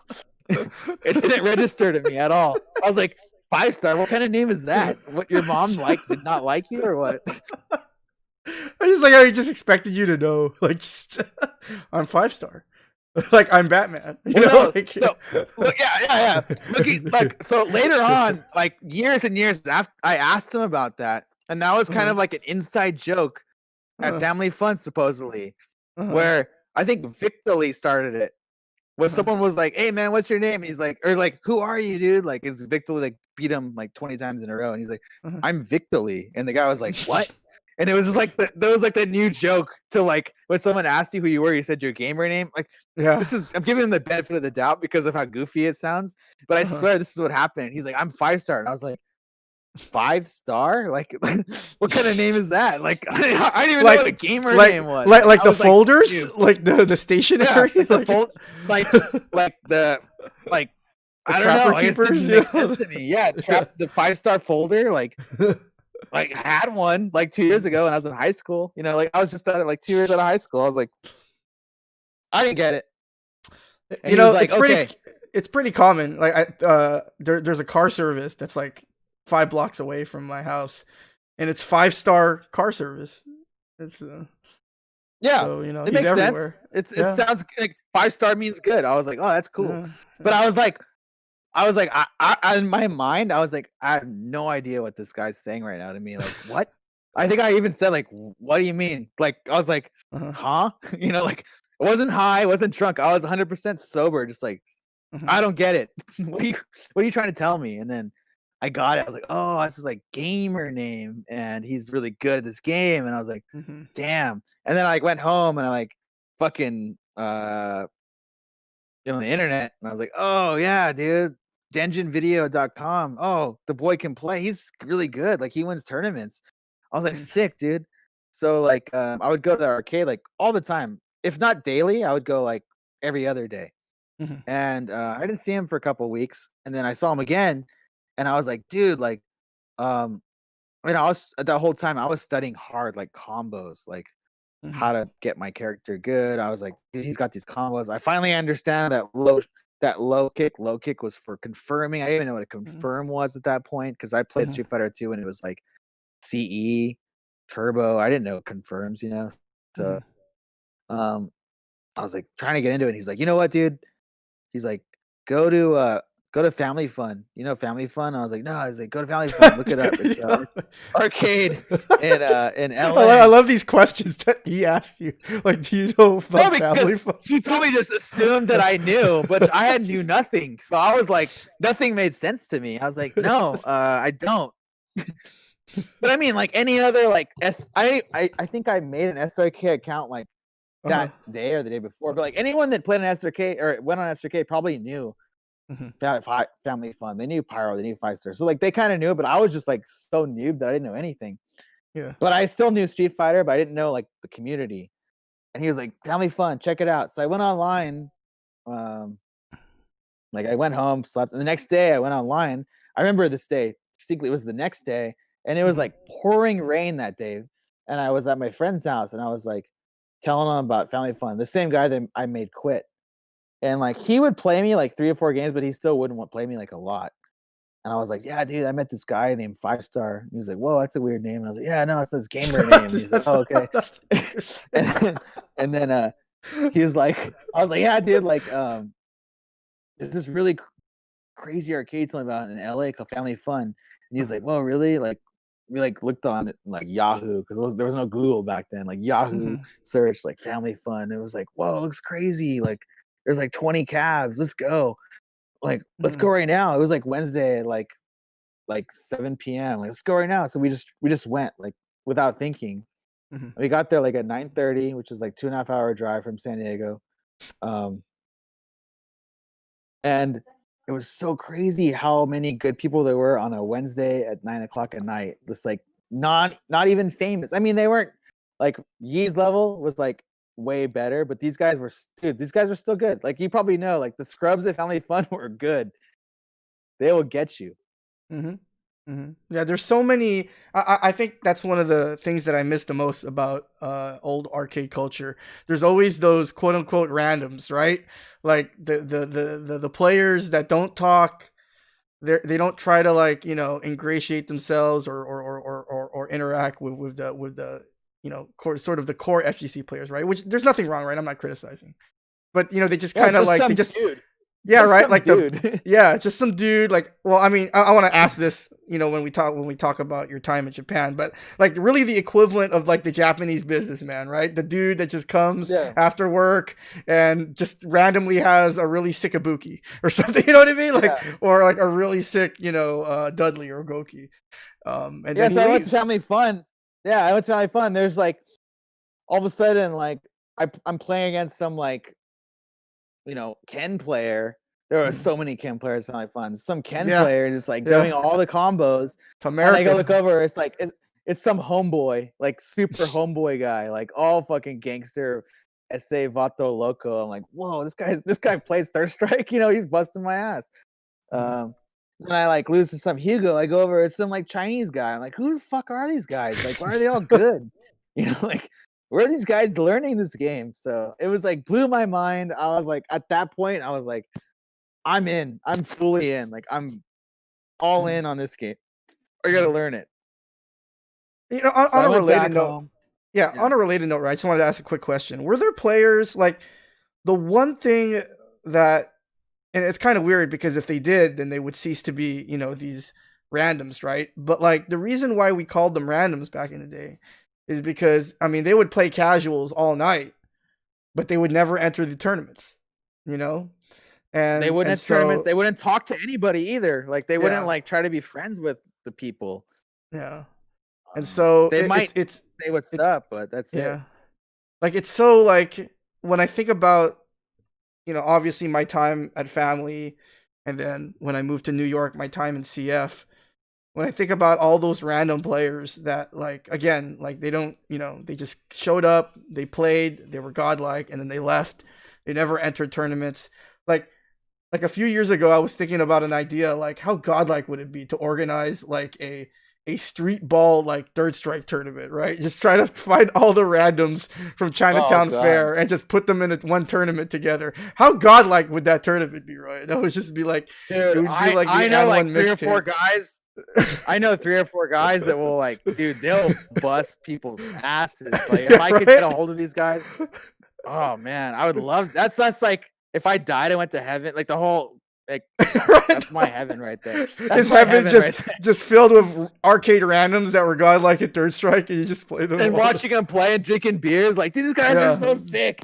And they do like combos that you've never seen before that yeah, aren't good, but they're cool looking. yeah.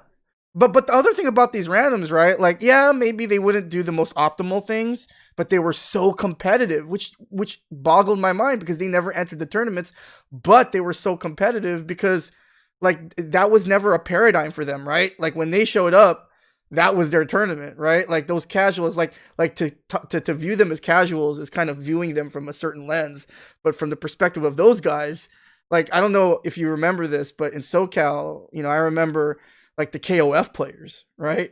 There were certain ethnic groups that played KOF more than others in the SoCal scene. And I'm talking about, obviously the Latino community, the South Americans, the Mexican players. They played a lot of KOF back in the day. And then there was a lot of Korean players, if you remember. And I remember, at Super Arcade, the old Super Arcade, just like on a random like day, like Friday or Saturday, like these players would come, and there was no like formal tournament, right? like a formal KOF tournament. They got there and they played. You know what I'm saying? Like that was their time, and they never thought about it as casuals versus tournament. I don't know if that makes sense or not, but like they never viewed it that way. Yeah. Personally, I don't get it. Like, I think either there's only two like scenarios here. Either A, they're completely bullshitting and they do play at home and they train all day and they're just trying to front to me that they don't play and they don't play tournaments and they're just fucking full of shit. Or B, they're just insane psycho motherfuckers. That's only two options it is, I think. Yeah. Well, like I said, it's just crazy to me that like there's like guys that say like they don't practice, but then they know all the combos. Like, dude, you're full of shit. Like I don't get it. I don't get it. How do you know this? Well, some people just pick it up, a lot easier than others. Like in terms of execution. Do they know? I don't think so. I'm. Well, you don't think some players? You don't think some players? You don't think some players are more talented than others in terms of execution wise? Hell yeah, they are. But I'm just saying, there's some stuff where it takes a little time in training mode to get to do certain things, right? It takes a little time. Like you're not just gonna get it like practicing against scrubs all night at the arcade. I don't know. Yeah. I'm not, at least. I'm not that kind of guy, so maybe I just don't get it. But so you first go to family, and then you kind of get a better idea of, wow, there's just this whole new like level to this, right? Like whole new world, dude. Aladdin style. Yeah, I mean that's what was cool about the arcade culture, right? You would always go from being the big fish in the small pond to the fucking microscopic fish in the ocean. You know what I mean? Oh, the microbial. I was a microbial. Yeah, right. So when did you start? Like, was it just like right away where you're like, yeah, I gotta, this is where I belong. Like, this is like, or was it like, was it more gradual for you? Like, how was that experience, and like, how did that kind of propel you to being a tournament player? I went from not knowing who 5-star was to going to family fun to going to every tournament in like 2 months span. Yeah. It was that fast for me. Like I was hooked. Like they got me. Like I was going to family fun like every other, not every other weekend, but like 1 or 2 weekends a month, basically. Yeah, and it's not like family was down the street from you, Hell no, that shit was 3 hours, no traffic. And so how did and so a lot's been made, right, Ryan? About arcade culture and how the players back in the day were a little more rough around the edges, so to speak. But tell me how, obviously, when you first went to family and then you made this decision, okay, I really want to get good at this game. And so clearly other players at family were recognizing this sort of effort that you were making. And so, who were the players, or was it a case where they just didn't give a shit and it was just super competitive? No. Yeah, like two was stories here? Okay. The first one was I went to a tournament. The first tournament I went to, he was there, 5-star, and he walked past. I was going to take a piss or something. Like I just drove there for 3 hours, so I had to piss like a motherfucker. So I'm walking to the bathroom, like, and he saw me. He's like, "Oh wow, you came," and like walked past me. That was the only thing he said to me all night. Well, at least he said something to you. He said something to you, right? I mean, yeah, he's like, "Oh wow, you came," because like he told me about family fun. So, like, oh wow, you came and walked past me. He didn't send me a word to me the rest of the night. So that was that, and then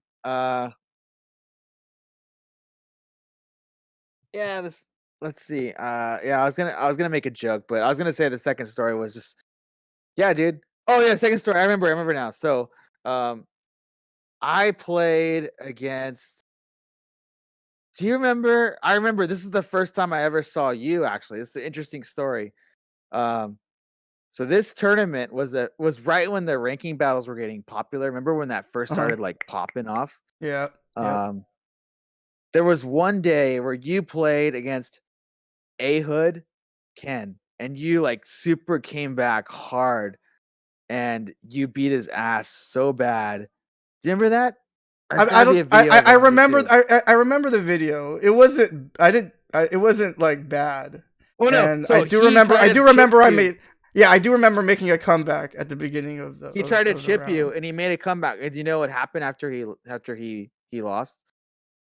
I don't I I don't remember. Yeah, I don't Well, I remember remember because what happened. I was standing Okay. to on the side of the cab that he was Uh-huh. on, and you were on Uh-huh. this side of the cab, Yeah. and I was watching from his side, and Uh-huh. he lost. And you know what he did? Uh-huh. He walked out. He stormed out of the arcade.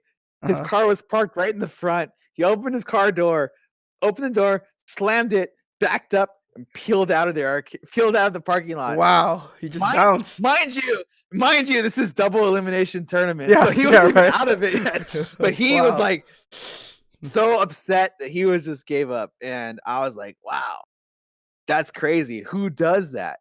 Uh, well, Anyways, fast. Okay, go on. in the interest of squashing, whatever beefs have existed between me and other players. Ahood, if you somehow are listening to this, I hope you're doing well wherever you are.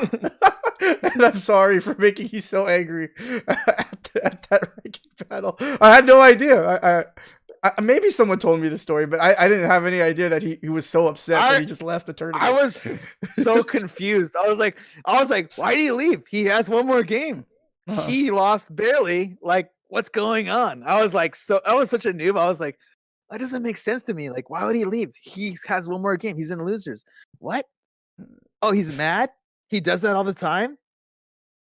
Why is okay? I was like asking the guy next to me. He's like, yeah, he's all the time. He's all the time. This is the way things are. I was like, oh, weird. Anyways, okay, so I'm up, and then I remember I don't know if it was the same day. It could have been the same day. Like, don't quote me on this, but I played Iron Fist Dudley, our Iron boy Fist. JR. Yes. I played Iron Fist Dudley, who was also a well-known guy, and I beat him off some like super lucky shit. With Um, Urian. With of Urian. course, with Urian. I Yeah. beat him with some super lucky shit, and then I was like, "Wow, sick! That's Iron Fist. I know his name. Like, I beat him. I must be good. Like, getting better. I didn't think I must be good. I must be getting better. I thought because it's one game. It was one game. Up until I top think 8. at the Ran Bats. Yeah, yeah. So I was like, "Oh, sick."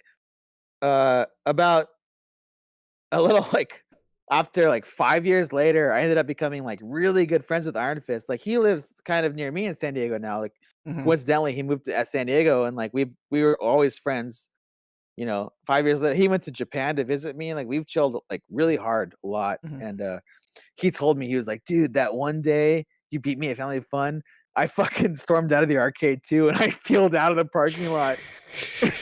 And I was like, "Are you serious?" I had no idea. Like the whole time, like, he did the same fucking thing that Aho did to you. Like 30 minutes later, Yeah. it's fucking. The, It's so funny to me.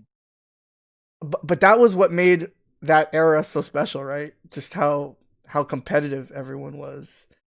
And And I heard Ty invented the one game I'm still in peel out parking lot thing. we'll have to get some sources on that before we can verify Yeah, someone that. told me that like Ty started that, but I was Is like, it? no way. I think Ahood and Mutant started that because that's what I saw do it first. Yeah, Ty was But someone I know, who also took losses very hard. I know. But But that's what looking made them back, great players, it's right? so funny. Yeah, Yeah. it's so funny looking back. Um, So tell me a little sorry, bit about the but name Let Blood Run. Like, where did that like is that just something you made up when you signed up for SRK, or what was the origin no, behind no, that name?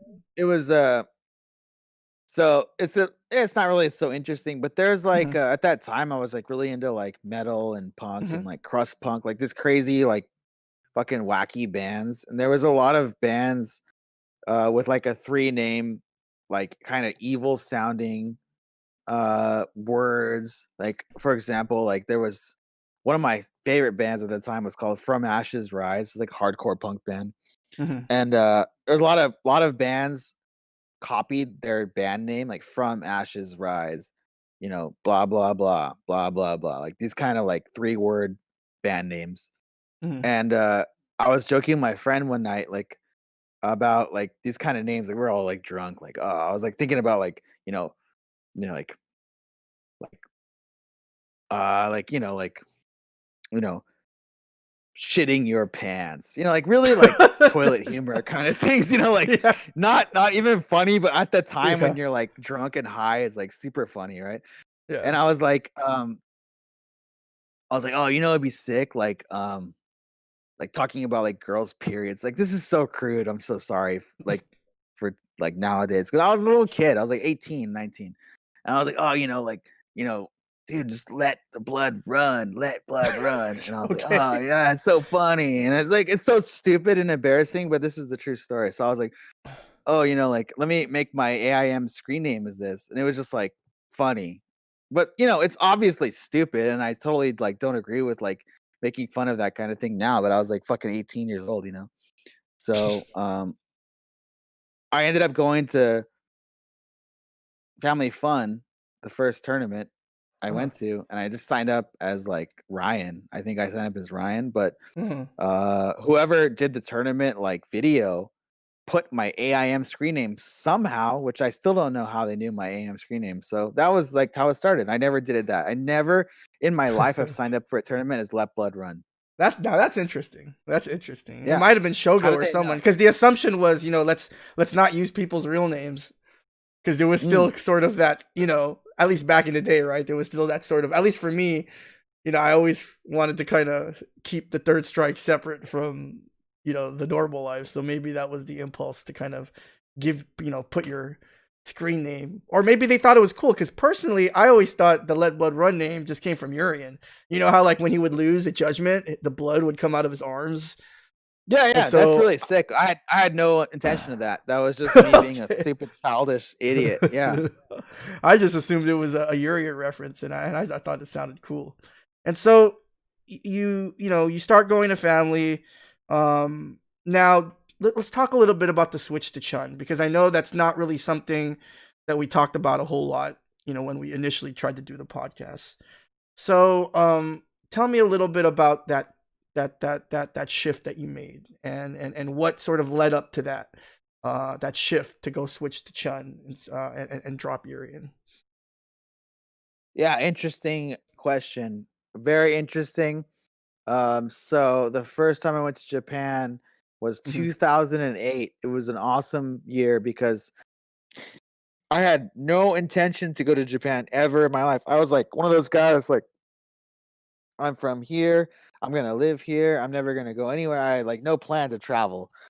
One of my buddies was like, "Hey man, I want to go to the Tokyo like car show or some shit." I don't know. He was like, "Let's go." And I was like, "Nah, I don't want to go." And he's like, "Come on, dude, let's go." And I was like, "Nah, not interested." Not interested. And then finally, like the next year, he's like hitting me up. "Let's go to Japan, dude." I was like, "Dude, I don't want to go, bro. I don't know. I no fucking plan to go to Japan." He's like, "Dude, this SBO is there," and he showed me, and I was like, "Oh yeah, yeah," because like he plays Street Fighter too, or Street Fighter as well. So he knew that I was interested in Street Fighter. So I was like, "Oh really? Like wow, I want to go." So this was like right when I was like starting to go to Family Fun, but I was still like, um, it really sucked. So I had like no like really idea that like I would like win any games going there. And then finally he's like, "Dude, we're gonna go." So he talked me into going, and then yeah, like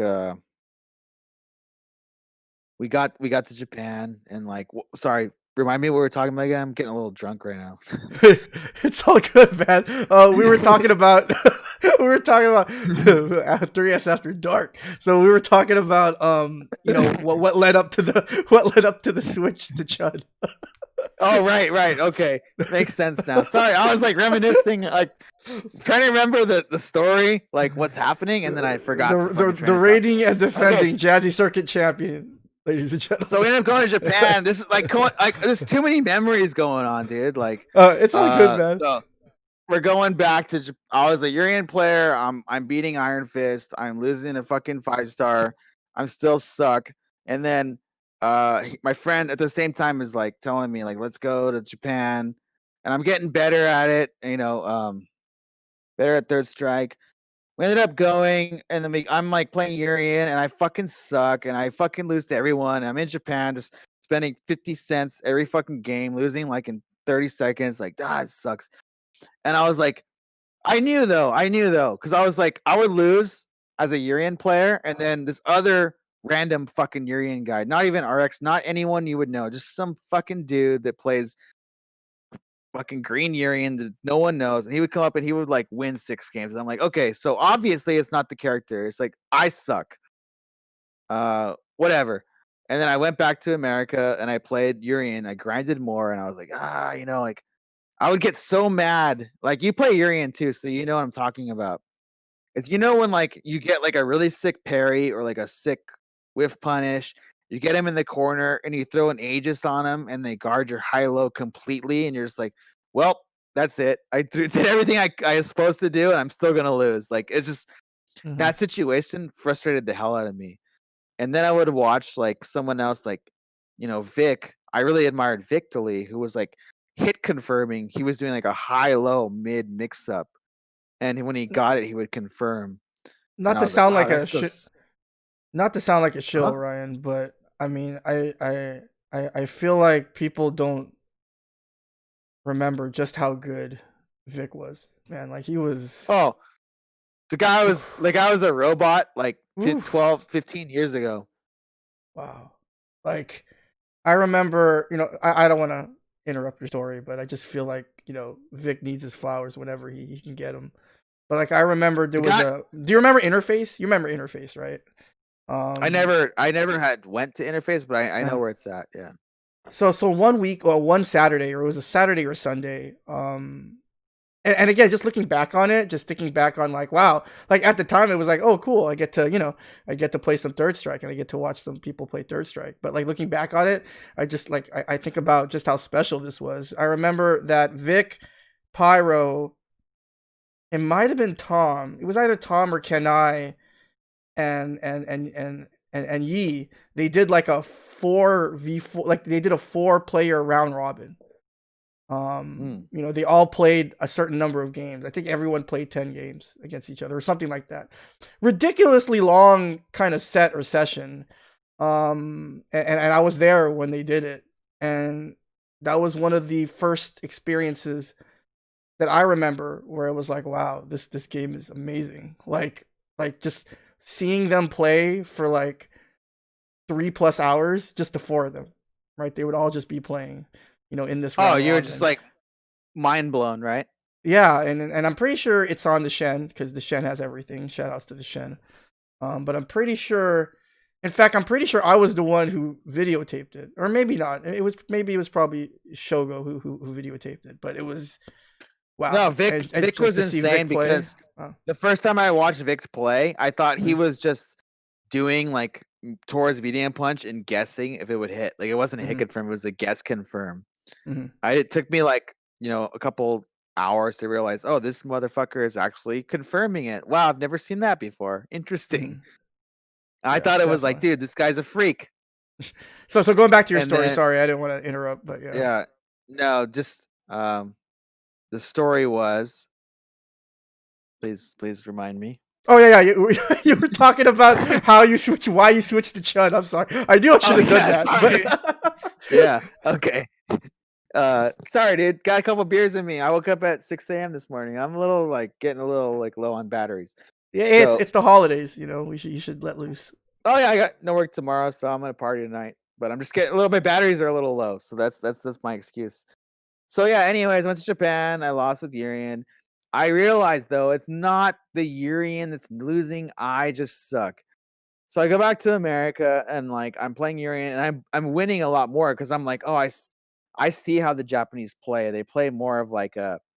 It's all about like it's all about statistics, dude. It's like what can I do that's the safest possible move, that's the strongest possible move, that's the hardest move to block in every Mhm, situation, basically. mhm.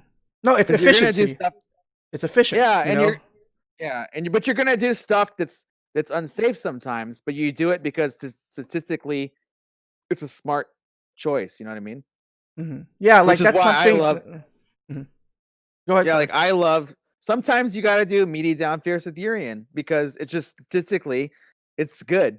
And it's gonna like kind of like it's gonna like freak the other guy out, and it's gonna hit. Uh, Sometimes if it doesn't, you lose a little damage. You take the damage. Yeah. Mhm. And I think that's the key, especially for newer third strike players. Keeping those things in mind when it comes to to developing your defense, right? Because if like for example, if you're playing a Urian, right, and obviously, like you were saying, right, about statistics and efficiency, there's a certain space, especially when Urian has meter or close to having meter. Like there's a certain part of the screen where Urian wants to stay at, right? Because and it's Yeah. somewhere close to the corner so that they can, because that's one of the more efficient plays with Urian, right? To get your opponent in the corner. So as an opponent defending that, right, you kind of have to recognize, okay, what does this player want? What is the play that this opponent is going to go with that they think is going to lead to a greater chance of success. And so yeah, that's something that's really important. And you said that you kind of started recognizing that in Japan. Yeah, Yeah. basically. And then, Yeah. like I was playing Urine a lot and like Mm-hmm. I wasn't having fun. That's the whole problem. Like I wasn't having fun. Mm-hmm. And this game is about having fun. Yeah. Any game is about having fun. If you're not having fun playing a game, then you shouldn't be playing the game. It's like, dude, like you're just it's not the point of the game. So, um I dabbled a lot with like Dudley and Makoto, and I had really a lot of fun with Dudley and Makoto. Like to be honest, I switched to Makoto for like 2 weeks one time, and I was like, dude, I'm 100% in on Makoto. Say Chusen only, and it was like really fun. But I hated the Makoto mirror, and I was like, it's fucking the Makoto mirror sucks. I hate this matchup. And then I went to Japan again, 2009. Second time I went to Japan, and then I would play a lot of like characters like Makoto, Dudley, Ken, Urian, basically those characters. Yeah, I Um, remember when I moved back briefly to SoCal in 2009. I remember that's when we really started hanging out, and I remember we met at Nickel City. Remember that in Rancho Bernardo? I yeah, think we yeah. I met at actually Nickel live across the City. street. I live across the street from there right now. Like I could walk Okay, there in two awesome. minutes. Yeah, awesome. Oh, that's where you live. That area. Okay, okay. Yeah, I live right there. I could walk across the Yeah. street in like Isn't there a not 2 Chili's minutes, there? but 5 I minutes.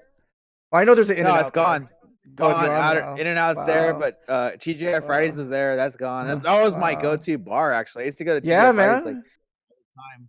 I remember that. But yeah, so Yeah, and I remember we were in Nickel City, and you were playing a lot of Dudley and Makoto. You were playing you were trying out those yeah, characters, and I I was never loving it. remembered you. I was Mhm. I was loving it, and then but I was kind of like soul searching, if you want to say. Mhm. That's kind of stupid, like cliche thing, but I just No, couldn't I get find it. what I wanted.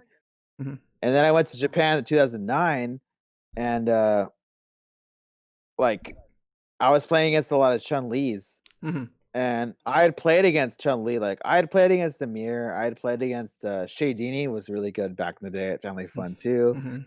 Mhm. I had watched a lot of like Justin's videos, Fubar Duck, all like the American Chuns. Amir. Amir was like at that time. Amir was like on top of the world. Remember that where he was like winning all the fucking time. Yeah, Amir had a really great run in that time. I mean, he was even doing damage. I remember one ranking battle. He entered with like Denjin Ryu, and I don't know if he Yeah, and he won busted or if, people's asses. He didn't win, but he busted ass, but right? he Like, almost beat Pyro. But he got to grand yeah. finals. I'm pretty sure. I don't know if he beat Pyro in that tournament though. But yeah, he was definitely on a run there. Anyways, oh Ricky too. I played a lot with Ricky in Mm-hmm. NorCal because that's from. I used to go to NorCal like for holidays. Like right now, like in December 23rd, like I'd be in San Jose right now, like visiting my relatives. That's where I'm from. All my extended family. So I played with Ricky like for like 2-3 hours, and I'd be like, dude. To be honest, at that point, like I was like, dude, Ricky's the best. Amir is the best at playing pyro.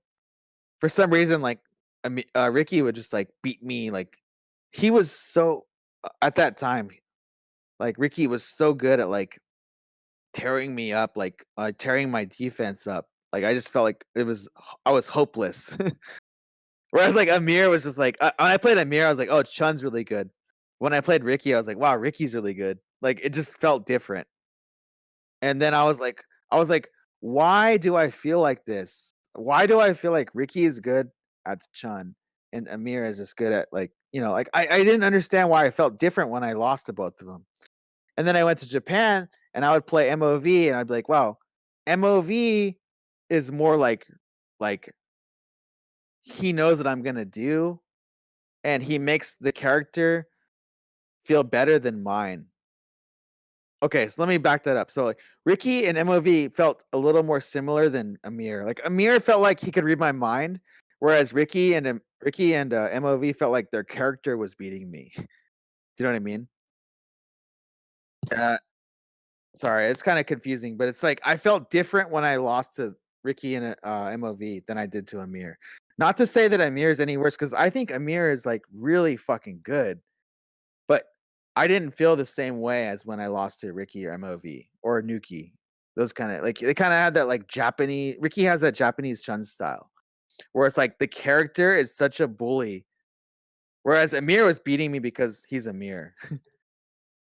Ricky was beating me because Chun is really good.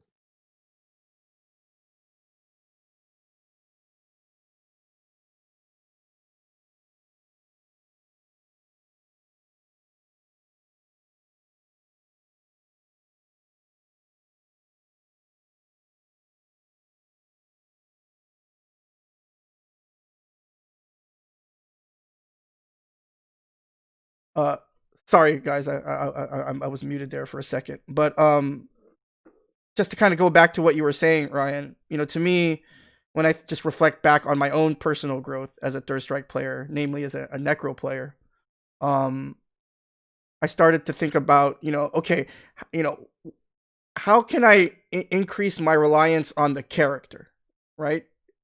In Oh, that's terms what it's of all about. That's right. what it's all about in this game. hmm like how can That's what it's I all about.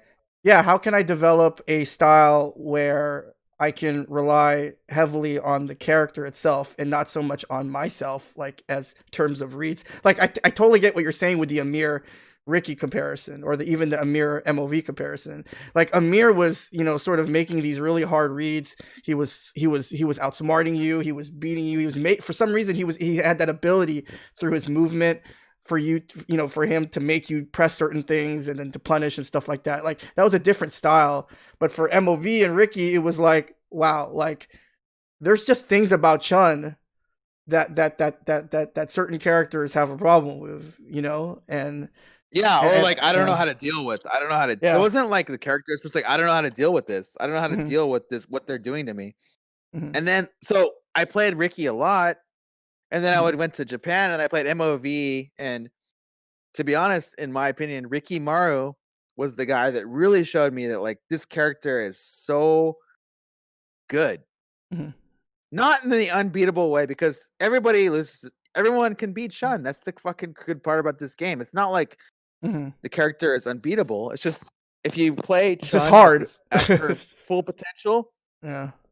it's really hard. But like, it's really it's. I thought it was sick in a way. Like I thought it was sick.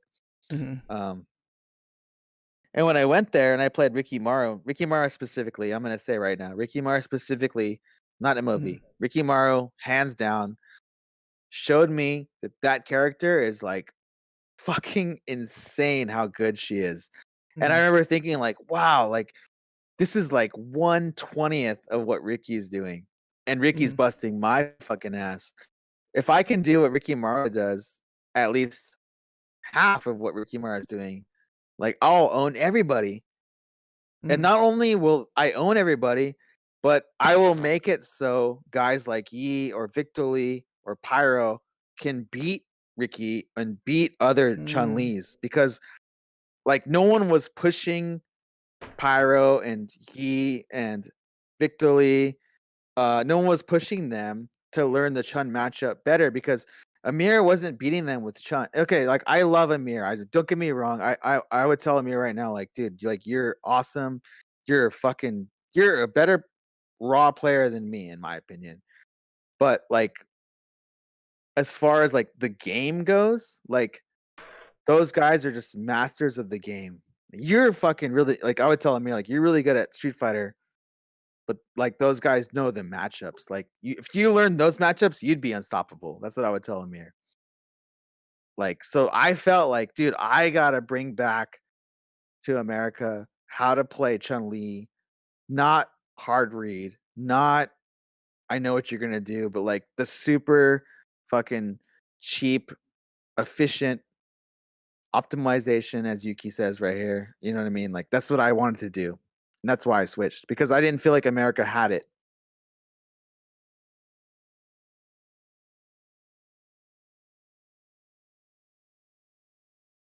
Hello?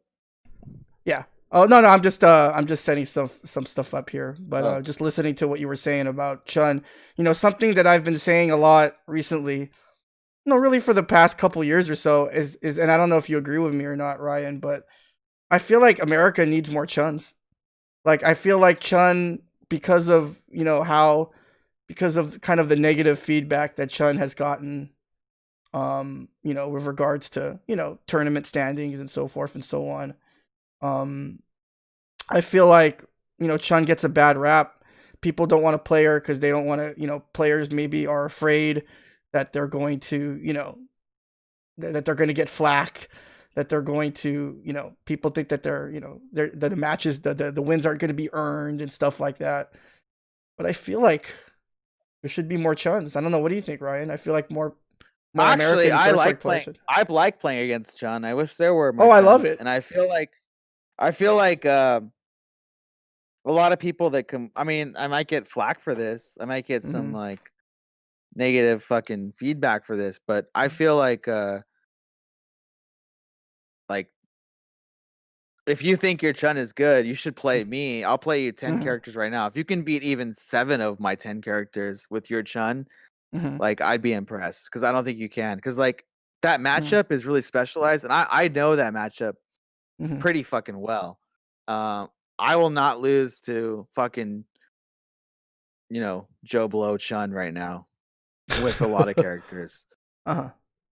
Yeah, yeah, Yeah, and and that's like another. a lot of people Mhm. are a lot of people are quick to blame Chun, like, oh, I play Alex, so I'm gonna lose the Chun. Like, no, dude, like you're fucking either you're tripping because you're like Mhm. think Chun's too good, or you're just like you need to fucking like snap out of it, dude. Because like if you're better than that Chun, like, dude, I've always said a lot, like mediocre Chun is the easiest person to beat, in my opinion. Mhm. So easy. And I don't know. what makes them easy? Like Because exactly. Chun is really, really hard at the highest level. Like, Mm. yeah. Oh, everyone always says confirming medium kick is easy. Well, try it on stage at a big tournament with 1,000 people watching. It's not that Mhm. easy. Mhm. Yeah, throwing a pass 20 yards to receiver is pretty easy. But yeah, try it in a game when people are like, there's all kinds of spectators, all kinds of people rushing you. It doesn't work that way. You know what I mean? In training mode, yeah, things are easy. I can do car, sure you can 20 times in a row in training mode, but I don't Mhm. play Ken. So, it's just like it doesn't work, dude. People like kind of try to like uh, you know, associate like what's easy and what's not. In Mhm. my opinion, fucking a lot of characters are easier than Chun, but like it doesn't matter about easy. It's a matters about are you gonna win?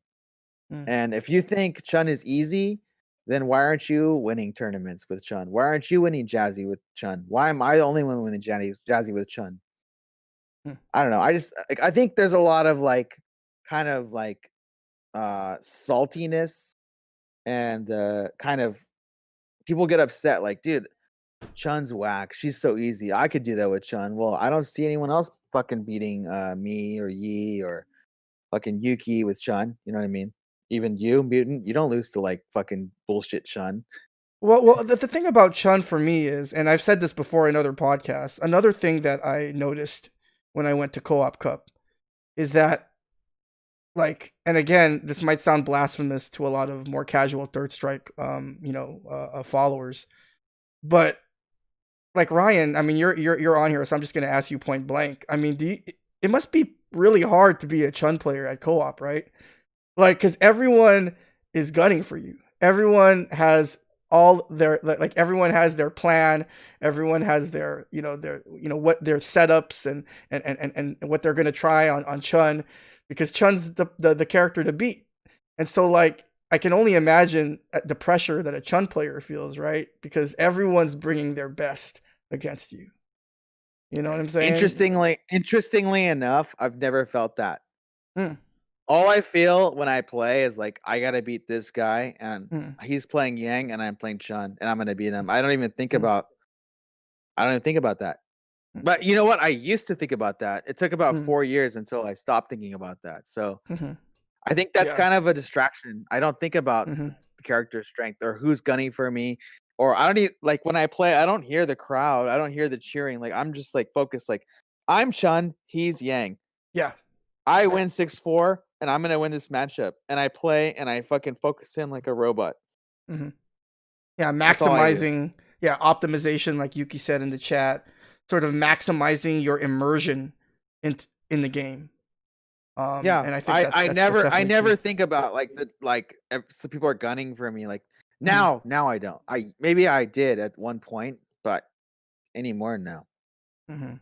not at It's all. it's it's it's kind of, it reminds me of, and I want to send a shout outs real quick to Riz1, twitch.tv/Riz1.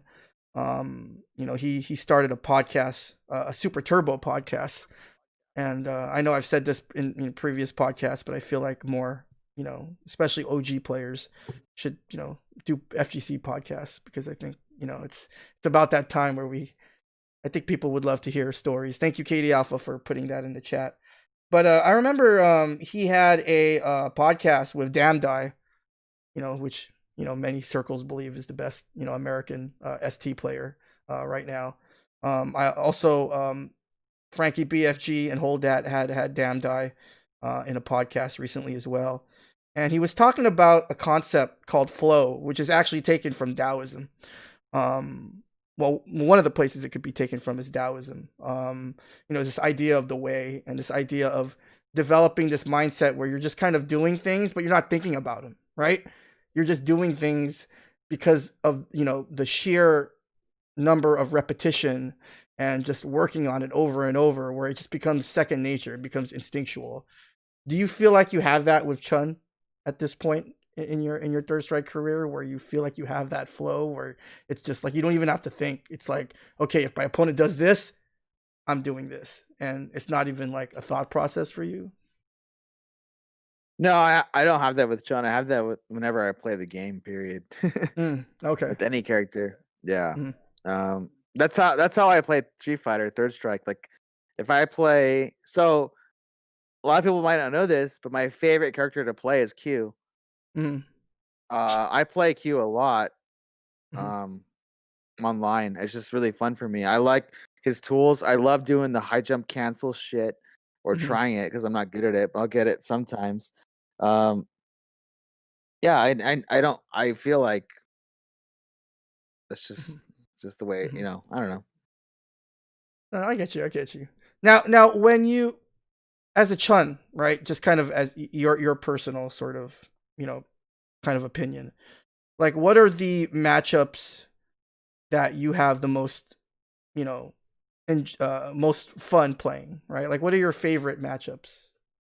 As a Chun Yeah, player. in my opinion, Mm-hmm. Yun Chun is the best matchup in the game. I love that matchup. It's so there's so much meta into that matchup where it's like, Mm-hmm. and it's so fucking fast. Like we have to both play insanely fast Mm-hmm. to win, and I have to guard a lot. So like I can't just parry my way out of situations because Yun is so good at like the dive kick or like Mm-hmm. dive kick throw, empty dive throw, or Mm-hmm. fucking whatever, like Mm-hmm. late dive kick onto my shins. Like it's just really fun to me to play that matchup. There's so much going on. Mm-hmm. Let's talk about speed, actually. Now that you brought it up, Ryan, like when you moved to Japan and you started grinding with the Japanese players, like, tell me about, that experience of adjusting to kind of the speed of the way that they play. Like you were talking about, like, for example, Yun Chun, right? Like if say, like, kind of, a casual Third Strike observer, they look at the matchup and they go, well, obviously Yun wants to get in there, right? He wants to up the pace of the match. And, with Chun, what does Chun want to do, right? Like, obviously Yun wants to get Ganasian, Chun wants to make, try to mitigate. the damage that Ganasian does. But you were saying that like in that matchup, you feel like it has to be played fast. Like, Well, you yeah, know. because okay, so let Mhm. me just break it down for you. Like, if Okay. this is my mindset. Okay, Mhm. Chun Yun, I'm Mhm. Chun. Okay, ready?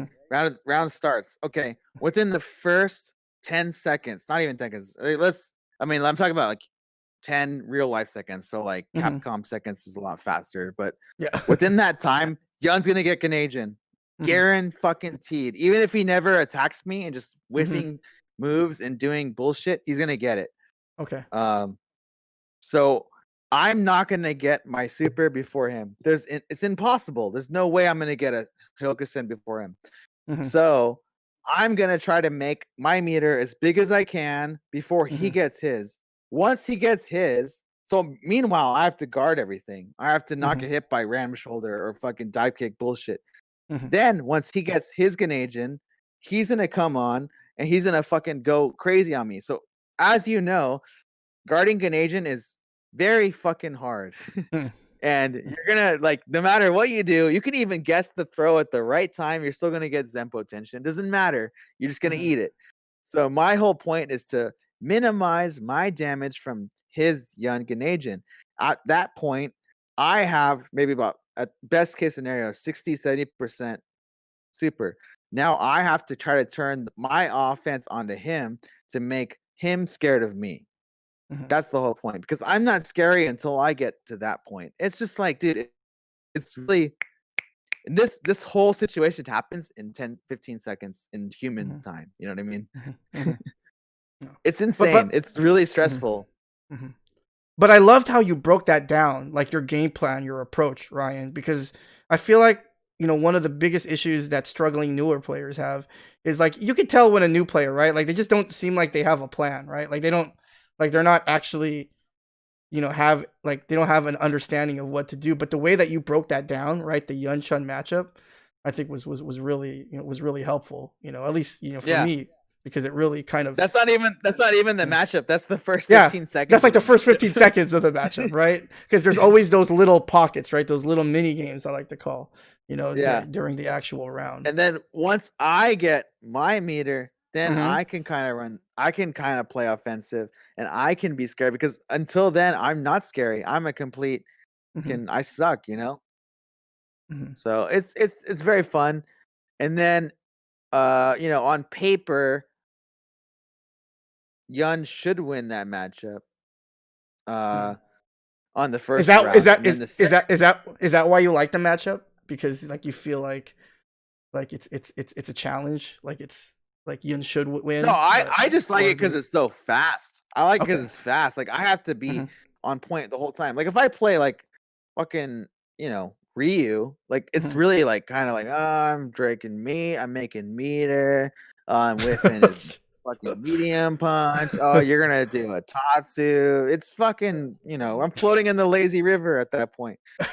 Uh, but the Yun matchup, yeah, that it's fast, dude. It's like hyper Street Fighter, and then it's all crazy because like if I win the first round with Chun in that Uh-huh. matchup, it's completely different than if he wins the first round. Like I have to play different in the second round. You know what I'm saying? Yeah. So it's like a whole different matchup in the second round if he wins as opposed to if I win. That's why I like it. So if he wins, I'm like, oh fuck. Now I got to use my meter as fast as I can and to just scrape out that second round, and then hopefully I'm getting the third round. Whereas if I win the first round, like I'm coasting in the second round. I'm in the lazy river. You know what I'm saying? So Mm-hmm.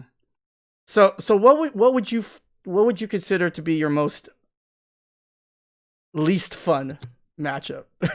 Like dog, right? Like there's oh certain matchups, right, where you're like, oh shit. Like you can win it. You know how to win it, but you're just like, man, damn. Like what a well, grind. funnily, funny you mentioned that is like Mhm. I I don't want to like put anyone on blast. Uh, yeah, I'll just be frank.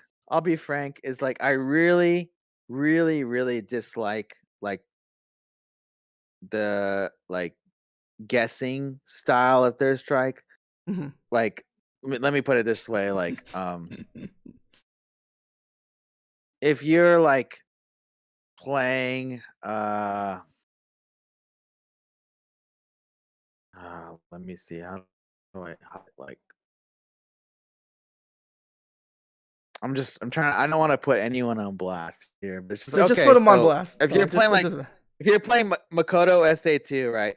Okay. Tosa, Okay. like all you're doing is like waiting for that fucking command grab so you can do super double Fukiyagi, win them round. Like everything else is Taunt. smoke and mirrors, right? Everything else is just Yeah. fucking just. All you're doing is waiting for this point, right? And then you're gonna lose like 7, 8, 9 games in a row, guessing the whole time in the corner. Like, so in the corner, I'm gonna get you like 7, 8, 9 game, not even rounds, 9 games in a row. I'm gonna win. And then the like 10th game, you guess one time right and you win. It's just like, dude, what are we doing here? Like, you know what I mean? Like, I don't understand what we're doing here. Like, we're not playing a game anymore. All we're doing is you're flipping coins. You're playing rock, paper, scissors every time in the corner, and you're just praying to get that one win, and then you could win. It's But like, you dude, don't. this isn't But you don't fun. see. But you don't see the art in like trying to get like the Well, Makoto no, player there's an trying to art. get you in that There's an art. situation. If you watch Tominaga, that's an art. Yeah. Okay. Some people seriously just flip coins. Like Tominaga is different because when I play him, he doesn't just guess. Like he's not just wake up pairing high low. Like it's just I don't know. Like if you don't get what I'm saying, then you won't get it because it's just like you gotta understand what I'm saying to get it. Because No, I there's understand. sometimes where it's just like not you, but I'm just saying to the audience. Yeah.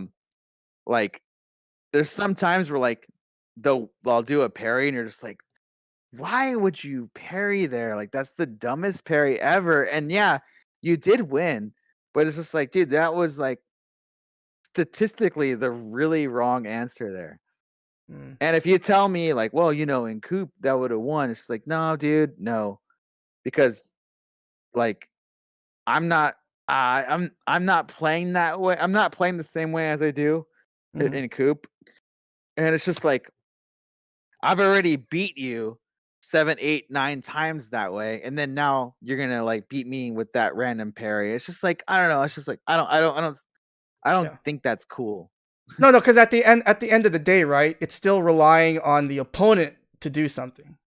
At the end of the day. And it's just like dude, it's not cool to me. Like, oh, you got me. That's sick, but it's just like it's not cool to me. I don't know. Anyways, I really have to use the restroom, Mutant. I'm sorry. Can we do a break No, that's again? good. We're gonna go ahead and take a break, and then when we come back, I was hoping since we were on the topic of Chun, is I had a very special pack it up prepared, but we can definitely do it after the break. We're gonna go ahead and give the champ some time. Right yeah.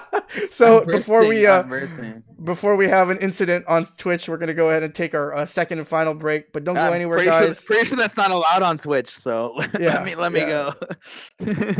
All right, guys. Sorry. So again, we'll be back with more Mutant XPerience podcast. Don't go anywhere.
How's it going, everyone? Welcome back to more Mutant Experience podcast, special holiday redo edition with my special guest tonight, the season 1 Jazzy Circuit Champion, Ryan B.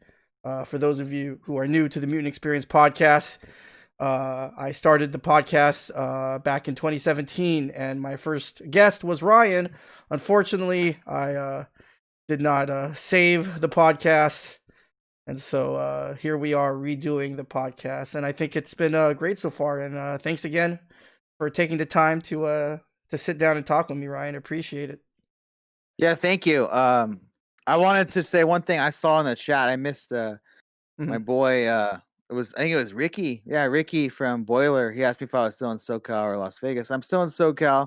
I'm in the process of moving right now, which is why the podcast started late today, because like my house is a little like disfigured. So yeah, I am moving to Las Vegas in the next couple of weeks. Awesome. Maybe the next month.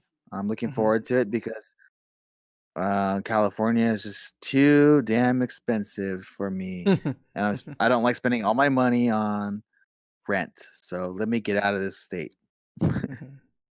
So I love California. I was born and raised here, but I just can't afford it. I can't afford to spend all my whole paycheck on rent. This is stupid.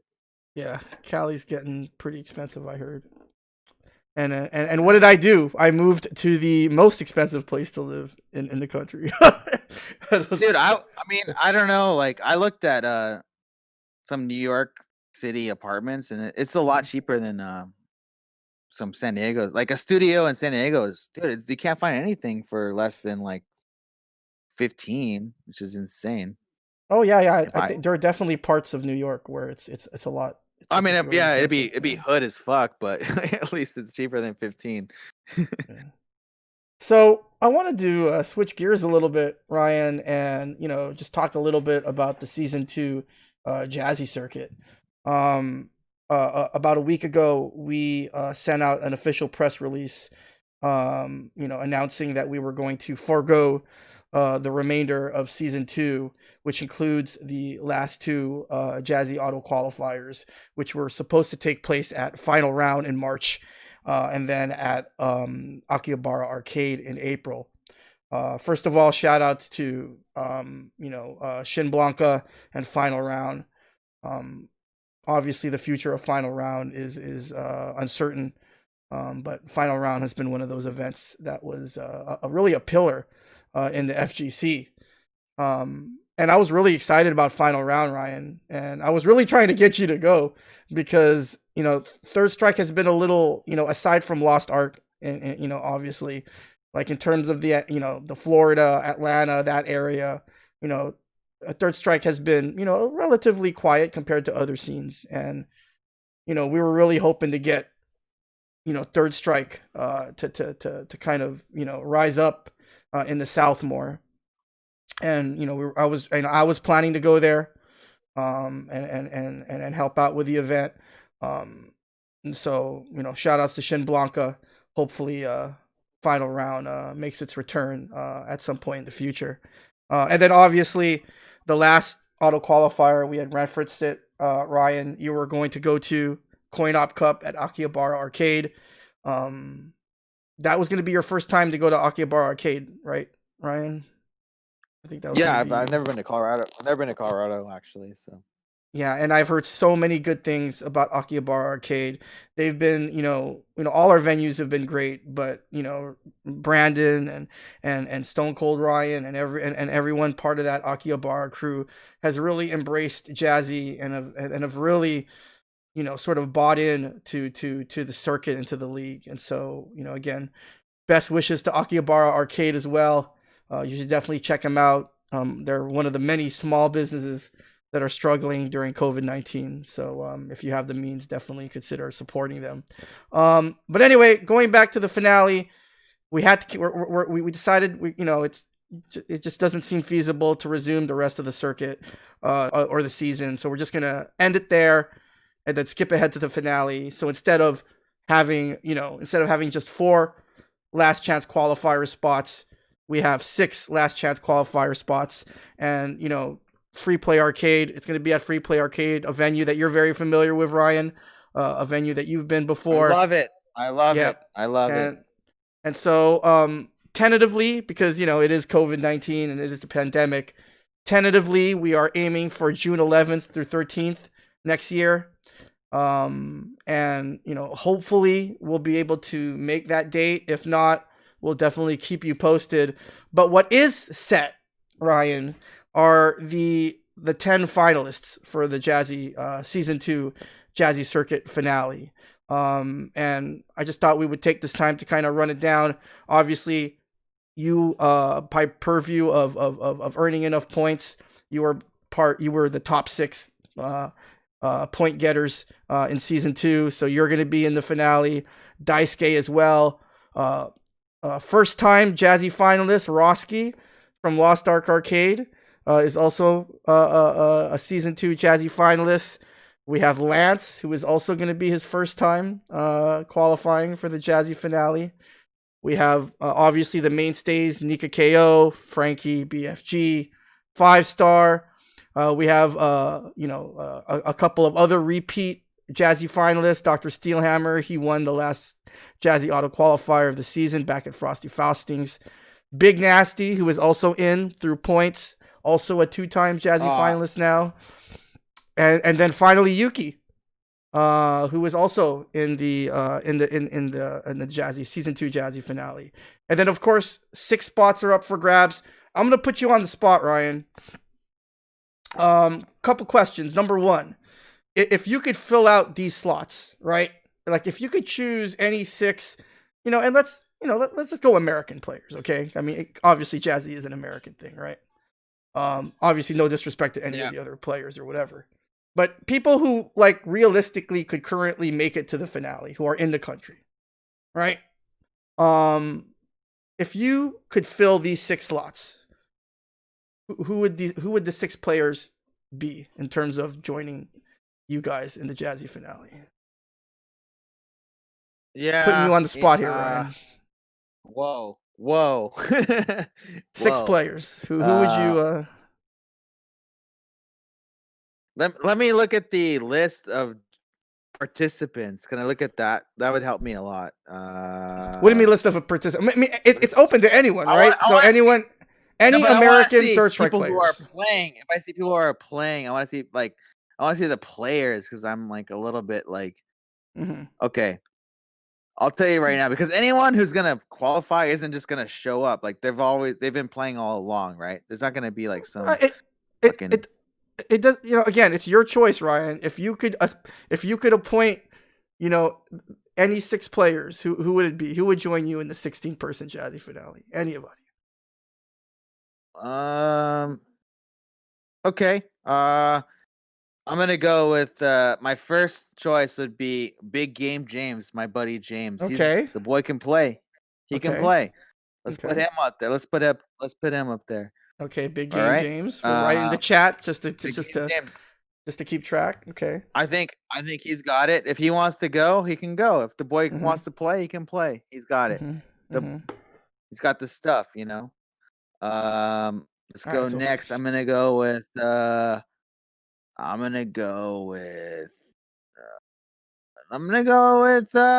old Dirt Master. Let's do a repeat from last year. All right, Dirt Master from Chicago. Too.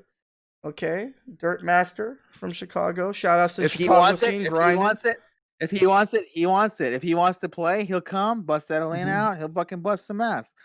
I'd like to see his Makoto. I'd like to see, I'd like to see his Makoto. Does he have a Makoto? No, never. That's supposed to be his main. That was his main originally. And the great thing about Dirt Master, if that's your main, then play your fucking main. I don't. You heard it here, Dirt Master. I don't like these fucking motherfuckers who don't want to play their main. Like, get out of here! Get out of here! And also Dirt Master. I also had a podcast with Dirt Master.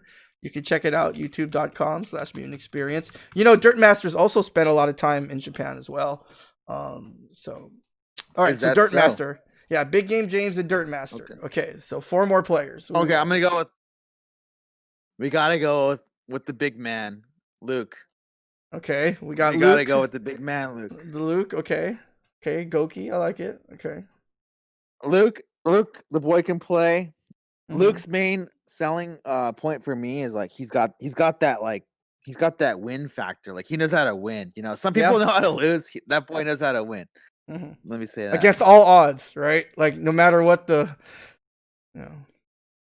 Yeah, and going on that same aspect, I'm gonna go with my boy. Hold that. My boy, hold that. Hold that. He knows how to win too. Hold that could beat anybody if he really has it. Like if he's on it, he could beat anybody. Okay. So I think What is that, we 4? have. Yeah, I think we need 2 more slots filled. All right. I'm gonna go with one more. We all love him. He's a good Houston guy. Is we're gonna go with KD Alpha. Alpha. He also KD Alpha. Yeah, he'll play. He'll bust some ass there. Yeah, I like that. Dudley, another Dudley, or that's the only Dudley, right? Let me look at. Yeah, good. Yeah, it's good to see Dudley in the finale. He belongs. Right? I can see KD Alpha busting some ass, like doing some damage. All right, and then I'm looking at the list here. Okay, I'm gonna go if he wants to. I'm gonna go Ahmed. The boy can play. The boy can play. Oh, Ahmed. Wow. So I like Ahmed. There's some notable omissions here, Ryan, in your selections. I mean, I don't want to start anything, can you but enlighten me? Well, I think maybe the most glaring omission might be 2 most glaring omissions in my mind are number 1, Issei. Even though he's a Japanese player, but he doesn't count. But he's in America now. He could definitely make it. No, okay. Get out of here. And how about Exodus? Exodus? Oh, Exodus is on there? Oh, okay. Back it up. Back it up. Rewind the tape. I assumed he was on there. Rewind the tape. Whoops. There's no take backsies. Whoops. Roll back. Yeah, whoops. Sandy Bags. I'd like to see. Then he won't go. He won't go though. He won't go. Yeah. Tenren? You didn't even put Tenren? Tenren won't go. You don't think? Tenren never went. Anyways, he never went. Yeah. I don't think he's ever participated. Okay. If we have to. Yeah, we'll throw Exodus in, but I'm not gonna throw anyone out of what I said because that's rude. So Exodus will be the asterisk there. I respect that. Okay, so second question. I forgot about you. Yeah. Second, my bad. Hot button question. Okay. Of everyone that currently has qualified for the Jazzy finale, who are you looking forward to the most to play? Out of these 10 people or 9 people, because you can't, obviously. Yeah. Who are you looking forward to the most? Honestly, or do I answer that? Well, I mean, you could lie. I don't. It's up to you. Do I answer that as babyface? I want you to. I want you to pull a. I want you to pull a Stone Cold Attitude Era. I don't know. I want you to pull a Donka, Ryan, and just follow your heart. All right, just say what your heart feels. Okay.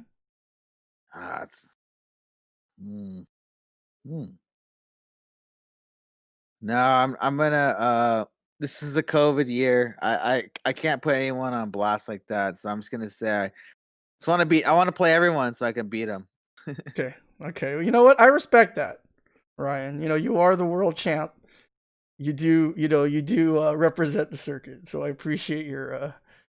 Well, if someone called me out, I would call him back out, but I don't want to just be like, "Yo, dude, Yuki, you're a bitch, bro." Yuki's my boy. I'm not gonna say anything like that. It's whack. Yeah. So. Okay. Yeah. All right. Fair enough. So, what do you think about the overall field? Just thinking about it. Obviously, there's still 6 more players, which is like basically a quarter of the tournament, like a third of the tournament field, right? But You know what I really wish is Mm, like there's a couple guys that don't participate mm, uh that I wish would. I'm gonna mm, name one. I wish Mopreem would participate because I talk to mm, Mopreem not regularly, but every now and then we mm, chat, and I wish he would try because he's dude that boy can play. The boy can play, mm, mm, and I wish he would try to join our tournaments. mm. Yeah. What do you have to say, I mean, about guys that could play that are kind of busy and they might not be able to get time, but Yeah. they Again. put their Yeah.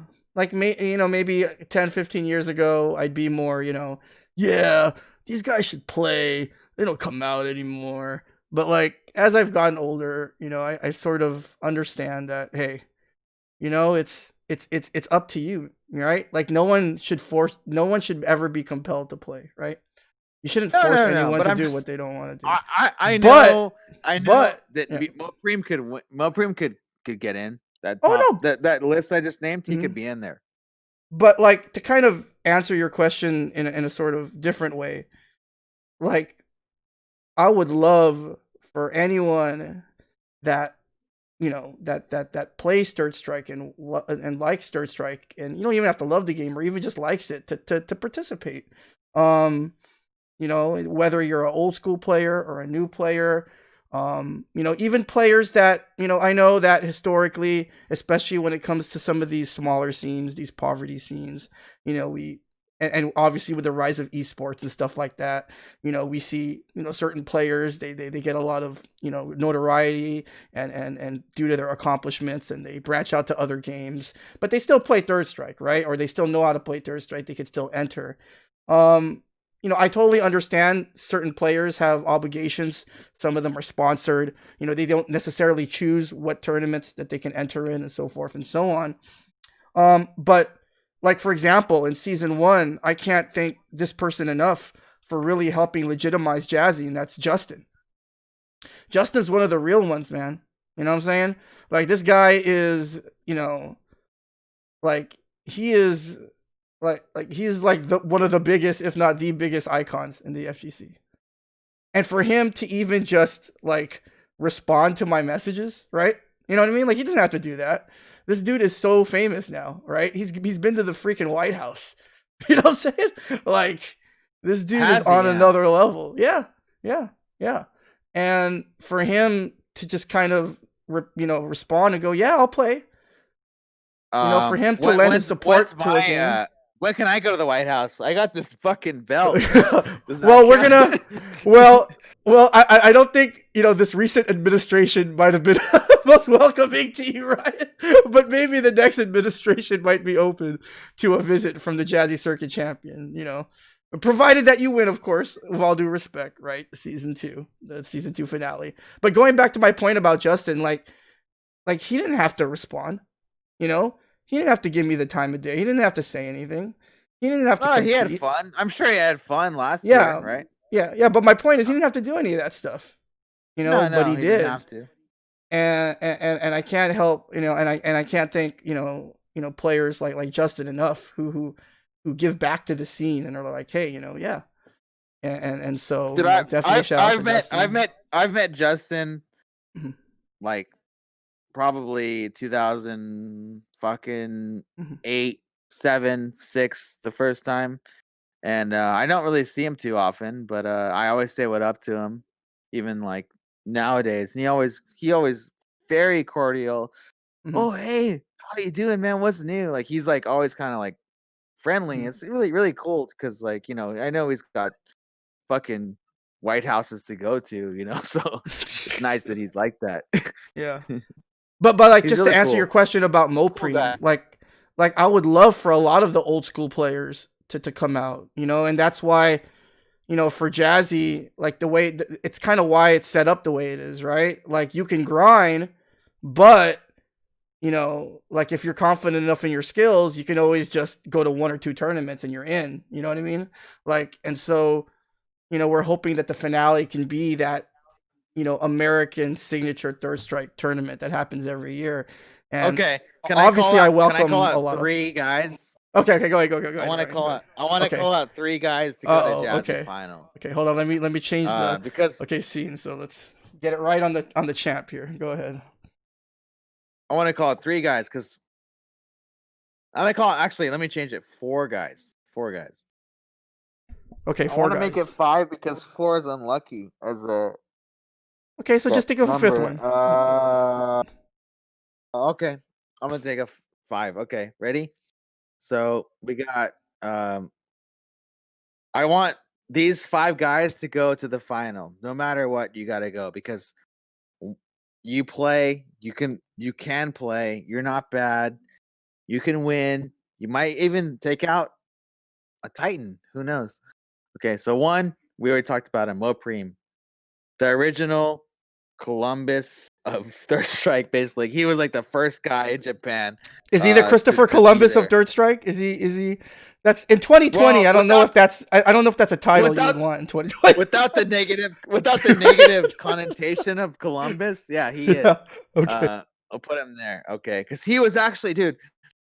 I talked to him. He's like, yeah, when I went, like, I was the first guy to be in Japan. Like, I was the first fucking, gringo to be there. So that was cool. I bet that was awesome. And he speaks Japanese very well. It probably must have been fun. And So I'm not gonna to put cut it you number off, 1. not to cut you off, Ryan. But if you're gonna request Mopreme's presence, I mean, you gotta request Shen's presence, right? It No, would be because sick if Shen came. he's been to Coop. He doesn't want to play. He doesn't want to play. Or is he already on that I, level where he doesn't even have to, like? It doesn't matter anymore. Like, I've seen him at Coop 2 times, and I was like, yeah. "Why don't you play? You're here." He's like, "No, I don't Yeah. play this game anymore." I'm like, "Come on, dude. What Yeah. are you, fucking prima donna asshole?" I think that's really weird. In a previous podcast, I in think a previous. Shen's cool, but like that's just being a fucking dick, in my opinion. Okay. Well, I'm just saying, dude, like if you went to Coop and you're like, I don't play anymore, and you walked around, you're like, I'd be like, dude, what's wrong with you? Would you do that? I mean, not at Coop. No. If I were at Coop, I would just enter. Right. Yeah. But just enter. But kind of going back to what you were saying, right? Participating in Coop, it's so complex, right? It requires a lot of thinking and planning and stuff like that. No. But like, I'm just saying, like, if motherfuckers don't just go show up in Japan, like, oh, I can go. I'm gonna go tomorrow. Oh, I'm here in Japan. Oh, I didn't sign up for Coop. Oh well. No, like you have to kind of like plan it out. So if you plan out to go to Japan to watch Coop, you could sign up for a team and pay the money to enter and donate. That's basically a donation to Matsuda. It's like, dude, if you're gonna go all the way there and just watch the tournament, like it's kind of whack. Sorry. It's my opinion, it's kind of everyone's whack. entitled to their opinion. I get it. You are a competitor, Ryan, and so and that's what makes you, such a great competitor, right? You can't even like imagine why wouldn't anyone want to share in this experience. And well, no, it's just like if fair. you're gonna go to the so like let me make an analogy right now. It's like okay. It's like I'm gonna have a Christmas party, okay? Mm-hmm. Everyone please come, and everyone please bring some dish that we can all share. All right. And then you go to the party and you're like, I didn't bring a dish, but I'm not gonna eat. Is that, you know what I mean? And that's what you're gonna do. It's like, dude, that's like really weird. It's like kind of like socially weird. You know what I mean? That's how I feel. I feel that way. Because if you're gonna go, you should just bring a dish, even if you're not gonna eat. It's just like it's kind of rude. Mm-hmm. And I also think, like as far as just Jazzy is concerned and its philosophy, I mean, I feel like there's a place for everyone in Jazzy. Like if you just want to be a fan, yeah, bring some hummus, dude. That's what I'm saying. Yeah, I mean, if you want to just be hummus, if you want to just be a fan, if you just want to watch, what's wrong? And I don't really see personally anything wrong with that. If you're someone who has played the game historically but don't feel like you have anything else to prove or whatever reason why you don't compete, but if as long as you come out to the event, I'm fine with that. That's just sort of me. But going back to the whole finale thing, you had named some players already. So we got Mopreme, and then you have 4 more players you wanted to call out. Do you remember who those players were? Who else are you? Oh, that's a really good question. Okay.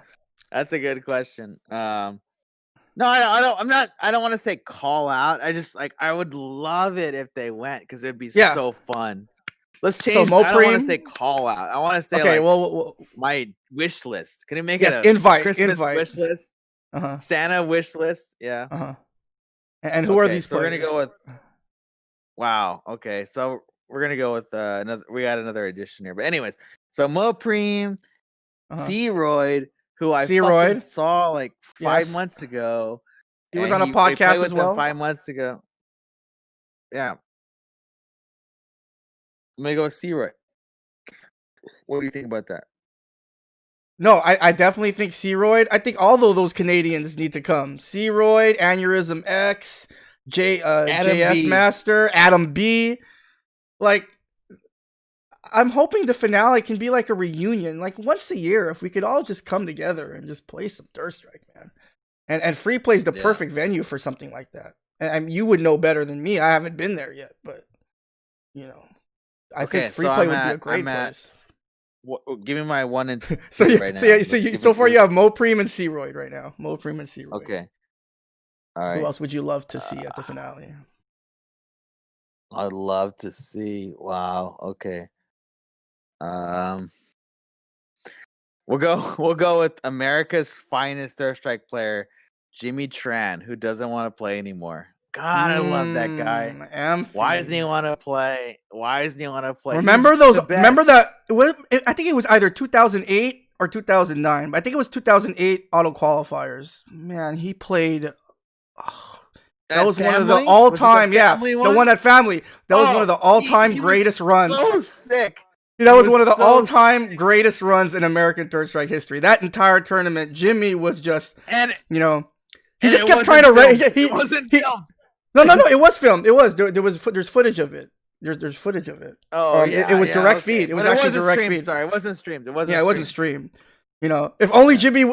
I remember he kept trying to red parry target combo by Pyro, and he kept missing it. I think he hit it once out of fucking. But yeah, that was a great run. That's on the Shen as well. Just so much footage, right? How does that feel to be, not to change the subject or anything, right? But how does it feel to be part of this history?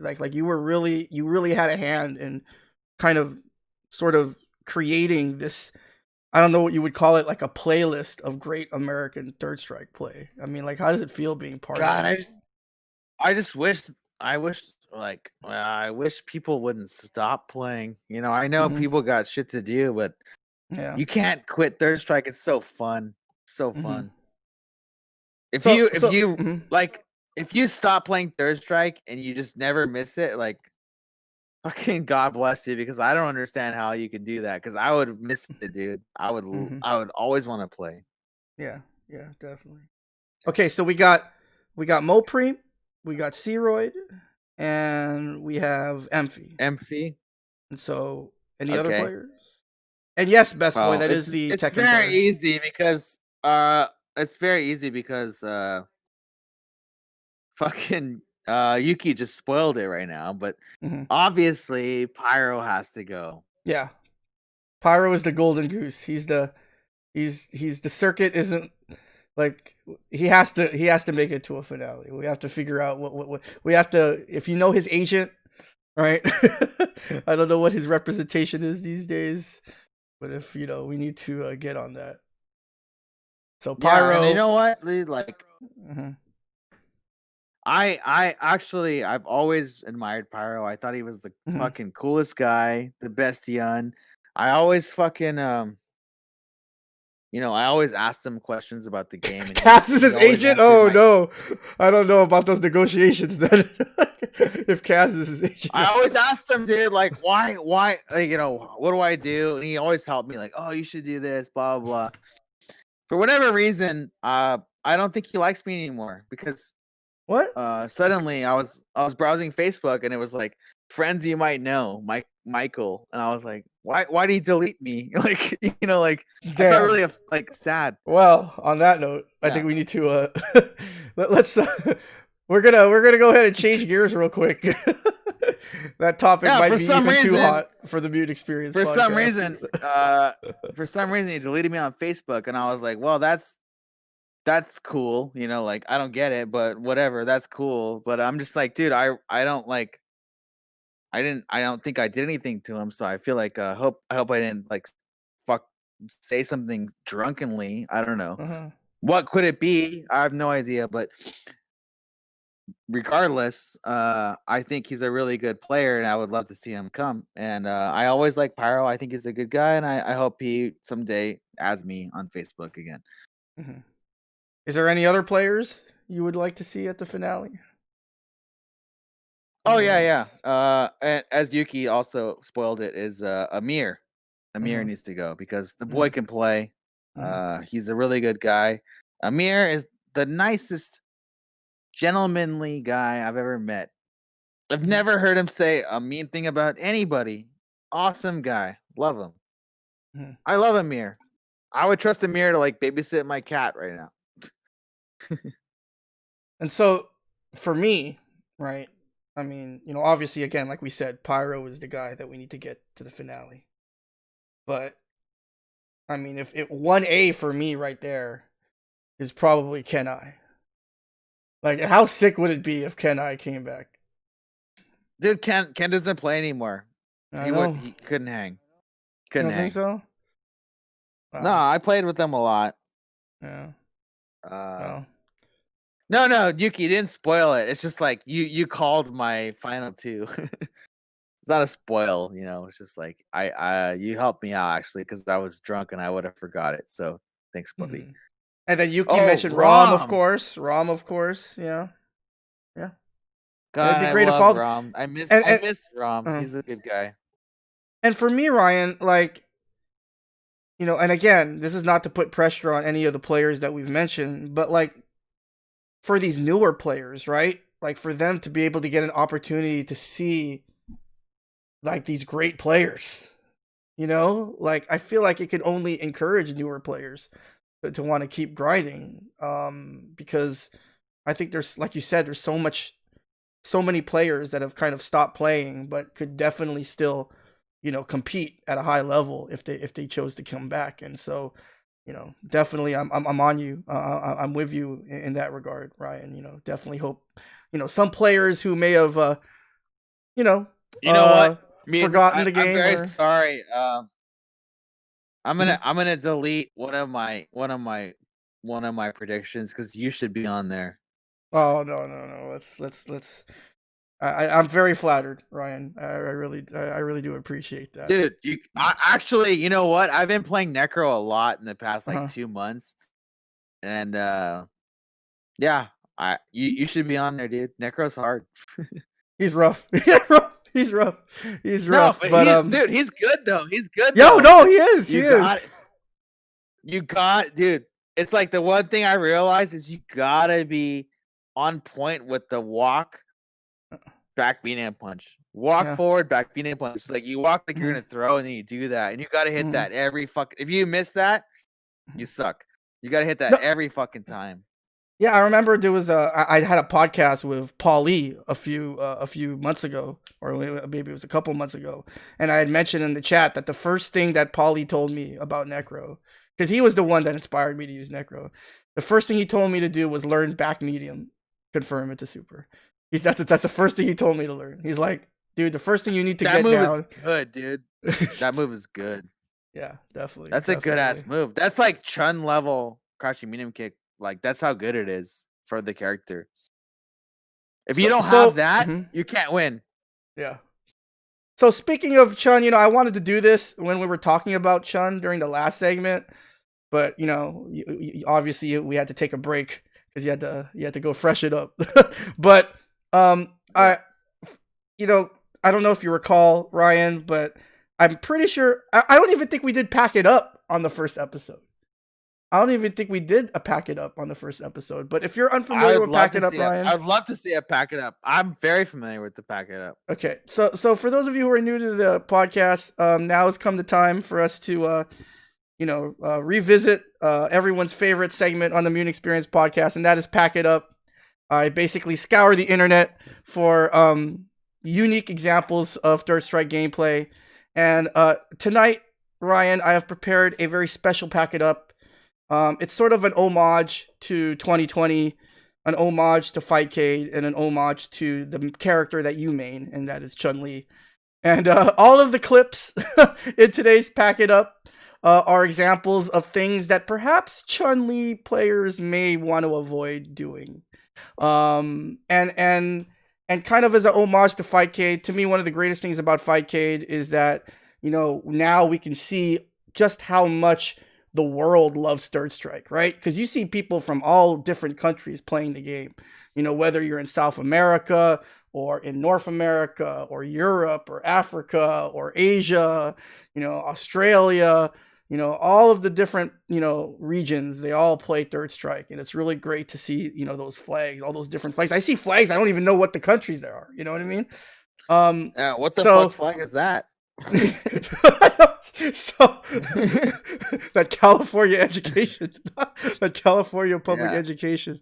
So on tonight's Pack It Up, it's going to be all clips of Chun-Li players from around the world, Ryan. And so I'm curious to hear your critiques. Forward to it. And so without further ado, guys, here is this episode's edition of Pack It Up. All right, here we go. And so again, shout outs to Dirt Master, who is also, makes beats. He made the beat for Pack It Up. So thank you, Dirt Master. Nominee number one from France. Oh, maybe that fireball wasn't such a good idea, Ryan. Watch as Oh no! What are you doing, goodness. Nominee number 2, I believe this is from Alberta, Canada. No, that's probably not how you want to approach the Yugo matchup. This is definitely want to. I don't think dashing in would be the correct choice there. Yeah. Definitely. Oh, Canada. Nominee number 3. This is from the Philippines, and. You really don't. I mean, you don't really have to jump there, right? Especially with that super. I mean, maybe he was trying to style. Who knows? He hit the back fierce before too. He could have won. Yeah. Nominee number 4. This is from Chile. Just the mind games of the double dash. Whoa! That grab. That was sick. Frozen like Sub-Zero. Oh man, let's go. And then nominee number 5. Yeah, this is one of the most unique punishes I've ever seen on a Chun player. Just walking up and throw after the Not really a punish. I think no, it's not a punish. Chun crouched here, I think. Yeah, see, Chun crouched. Yeah, he's crouched there. So yeah, those are your 5 nominees. Pick your favorite. What was your favorite example of Chun play, Ryan? Man, I'm gonna take like 10 minutes to think of that one. Okay. Definitely like 3, 4, 5 or like way worse, I think. Yeah, definitely. So we're coming towards the end of the podcast, Ryan. Once again, thank you so much for choosing to or agreeing to make up this episode with me. And so, we already talked about the finale a little bit, and as I said, with the pandemic and Fightcade, there's a lot of new Third Strike players, a lot of people streaming, new generation, newer players. And I know cool. I always ask this. I didn't know that. And I know I always ask this, but to a lot of guests, especially those who have been playing the game for a long time.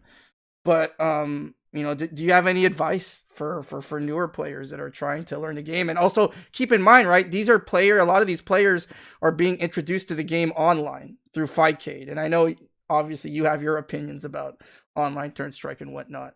But I mean, that's kind of how the situation is, right? So what would be your advice to some, the newer third strike players or the ones that are picking up the game for the first time? To be honest, I've played only online since fucking I played a little bit my birthday last August, but I was super drunk, so I don't count that. But the last time I played arcade was last January. So I don't play in real life because of all this fucking bullshit. Like I don't want to get COVID, so I didn't really like fuck around. I was supposed to go to like Boiler a few times, but I would have went. If I lived next to Boiler, I would have went every weekend. It's not about the fear of COVID or anything, but just like it's just I don't have any place to play around me, which sucks. So, Yeah. what I would say, yeah, man, like just keep playing, Third Strike. Yep. Keep playing it. Keep playing it. Keep playing it. All right. Well, thank you again, Ryan, for coming on the show. Once again, thank you to everyone who has been following the Mutant XPerience podcast. I'm sorry. I seriously woke up at like 5:45 this morning, so I'm a little bit hurting. Yeah. But Ryan, is there anything you want to plug? I know that you have a Twitch, and also you have your own podcast, which kind of tailored off a little bit, but I loved it because I'm a bit of a night owl, and so I was always catching it. But this is a podcast that you guys originally debuted a few years ago, and I'm talking about How to Be a 3S Scumbag, the podcast that you do with the artist formerly known as Farai. And so can you tell us a little bit about yeah, go ahead. Oh yeah, go ahead, sorry, Ryan. Go continue. Oh no, I just wanted to. I just wanted to ask a little bit about the podcast and what because in many ways you were like the foundation for this podcast, right? Because you came before the Mutant XPerience podcast, and so what was your can you tell us a little bit about the genesis of the How to Be a 3S Scumbag podcast? Like, how did that come about? Yeah. No, we just me and Farai, we talked about like a lot of like basically we're kind of the same. Like, dude, let's just like play Third Strike, get drunk, smoke cigarettes. I don't smoke weed, but like those guys are all about smoking weed. But anyways, that's all it was. And then we're just like, dude, let's just like we can just like get drunk and talk about Third Strike. That sounds fun. 'Cause we have a lot of stories, so that's like a really cool like concept. So that's all it was. Yeah, basically. Yeah. And so any plans on bringing it back anytime soon, or well, we did the whole like we did some podcasts recently, and it was a little tough because like my time so John's in Japan right now, so I'm in California. So we would start like I don't know, like right now, like 11:30 Pacific time, and it's just like no one's online, so it's like we're just talking to ourselves. Yeah, didn't work out so much, but it's maybe we got to do something. Like, we got to reinvent. If we did something like face to face, and then we like kind of recorded it might be good because we had some good stuff. We got some good content. I think we have a lot of good stories to talk about. No, I really enjoyed your most recent podcast where you kind of broke down the history of family. I didn't want to rehash any of that, obviously on this show. But where can they watch your podcast? Is there a like on the Twitch? I know you have a YouTube too, right? Yeah, it's on my Twitch or it might be on YouTube, but it's just like it was just too hard because the time difference. I mean, we got to do it again. I feel like that was a little bit of we're trying to do it, but we need to do something a little bit better. But me, John, a lot of my friends, we're kind of boozers, so we get excited to do something and then we forget. Yeah, that's the way it works. Hey, to each his own. To each his own. And so, thank you again, Ryan, for agreeing to come on the podcast. I look forward to hopefully seeing you at the finale, and good luck on your journey to defend your Jazzy Circuit Championship. Any parting words for the viewers out there from the champ? Yeah, I want to say thank you to Ricky from Boiler Room, Ricky and Rudy. I love those guys. Mm-hmm. Those are good ass homies. If you ever want to have a good ass homie, you should meet Ricky and Rudy from Boiler. Those guys fucking will do anything for you, help you out. I want to thank Don from Don's Arcade. Don's I love Arcade. that guy. That guy is awesome, dude. He is a true homie too. He will do anything you ask, and like as a homie, you know. And I will do anything for him too. Same with Ricky and Rudy. I'll do it if they ask me. Like, dude, I'll do it. And then as far as like local shit, I want to thank my boy Neil Mesa. He's been my training sparring partner for about fucking 12 years. I love that guy. He's a good guy. Mm-hmm. Um, yeah, basically, that's about it. Fucking JP, he's a good guy. He always did my podcast with me. All good. Fernando, my boy Fernando has a video of us winning the first ever Maniacs that Foreigners won. Check that out. Mm. That's a good one. Mm-hmm. Definitely. And yeah, dude, that's about it. But remember, who's the champ? Your boy's the champ. We're gonna run it back in about what is it? June? 5 months? 6 months? Yeah, about 6 months. Hopefully, but it will definitely get done. We will definitely crown a season 2 champion, and hopefully, So everything my is everything turns out that way. my my my dream is everyone's so used to Fight K2 that I'm just gonna win free. So I don't play that shit. Well, Homie don't play that. after that rousing endorsement of Fightcade, we'll go ahead and end there. But once again, guys, I know this year has been, utter shit for a lot of us. And so, shout outs to everyone who's grinding, not just at Third Strike, but just in life. Happy holidays to all of you. And we'll see you on the other side, 2021. Thanks for tuning in to the Mutant XPerience podcast. See you later, guys. Late.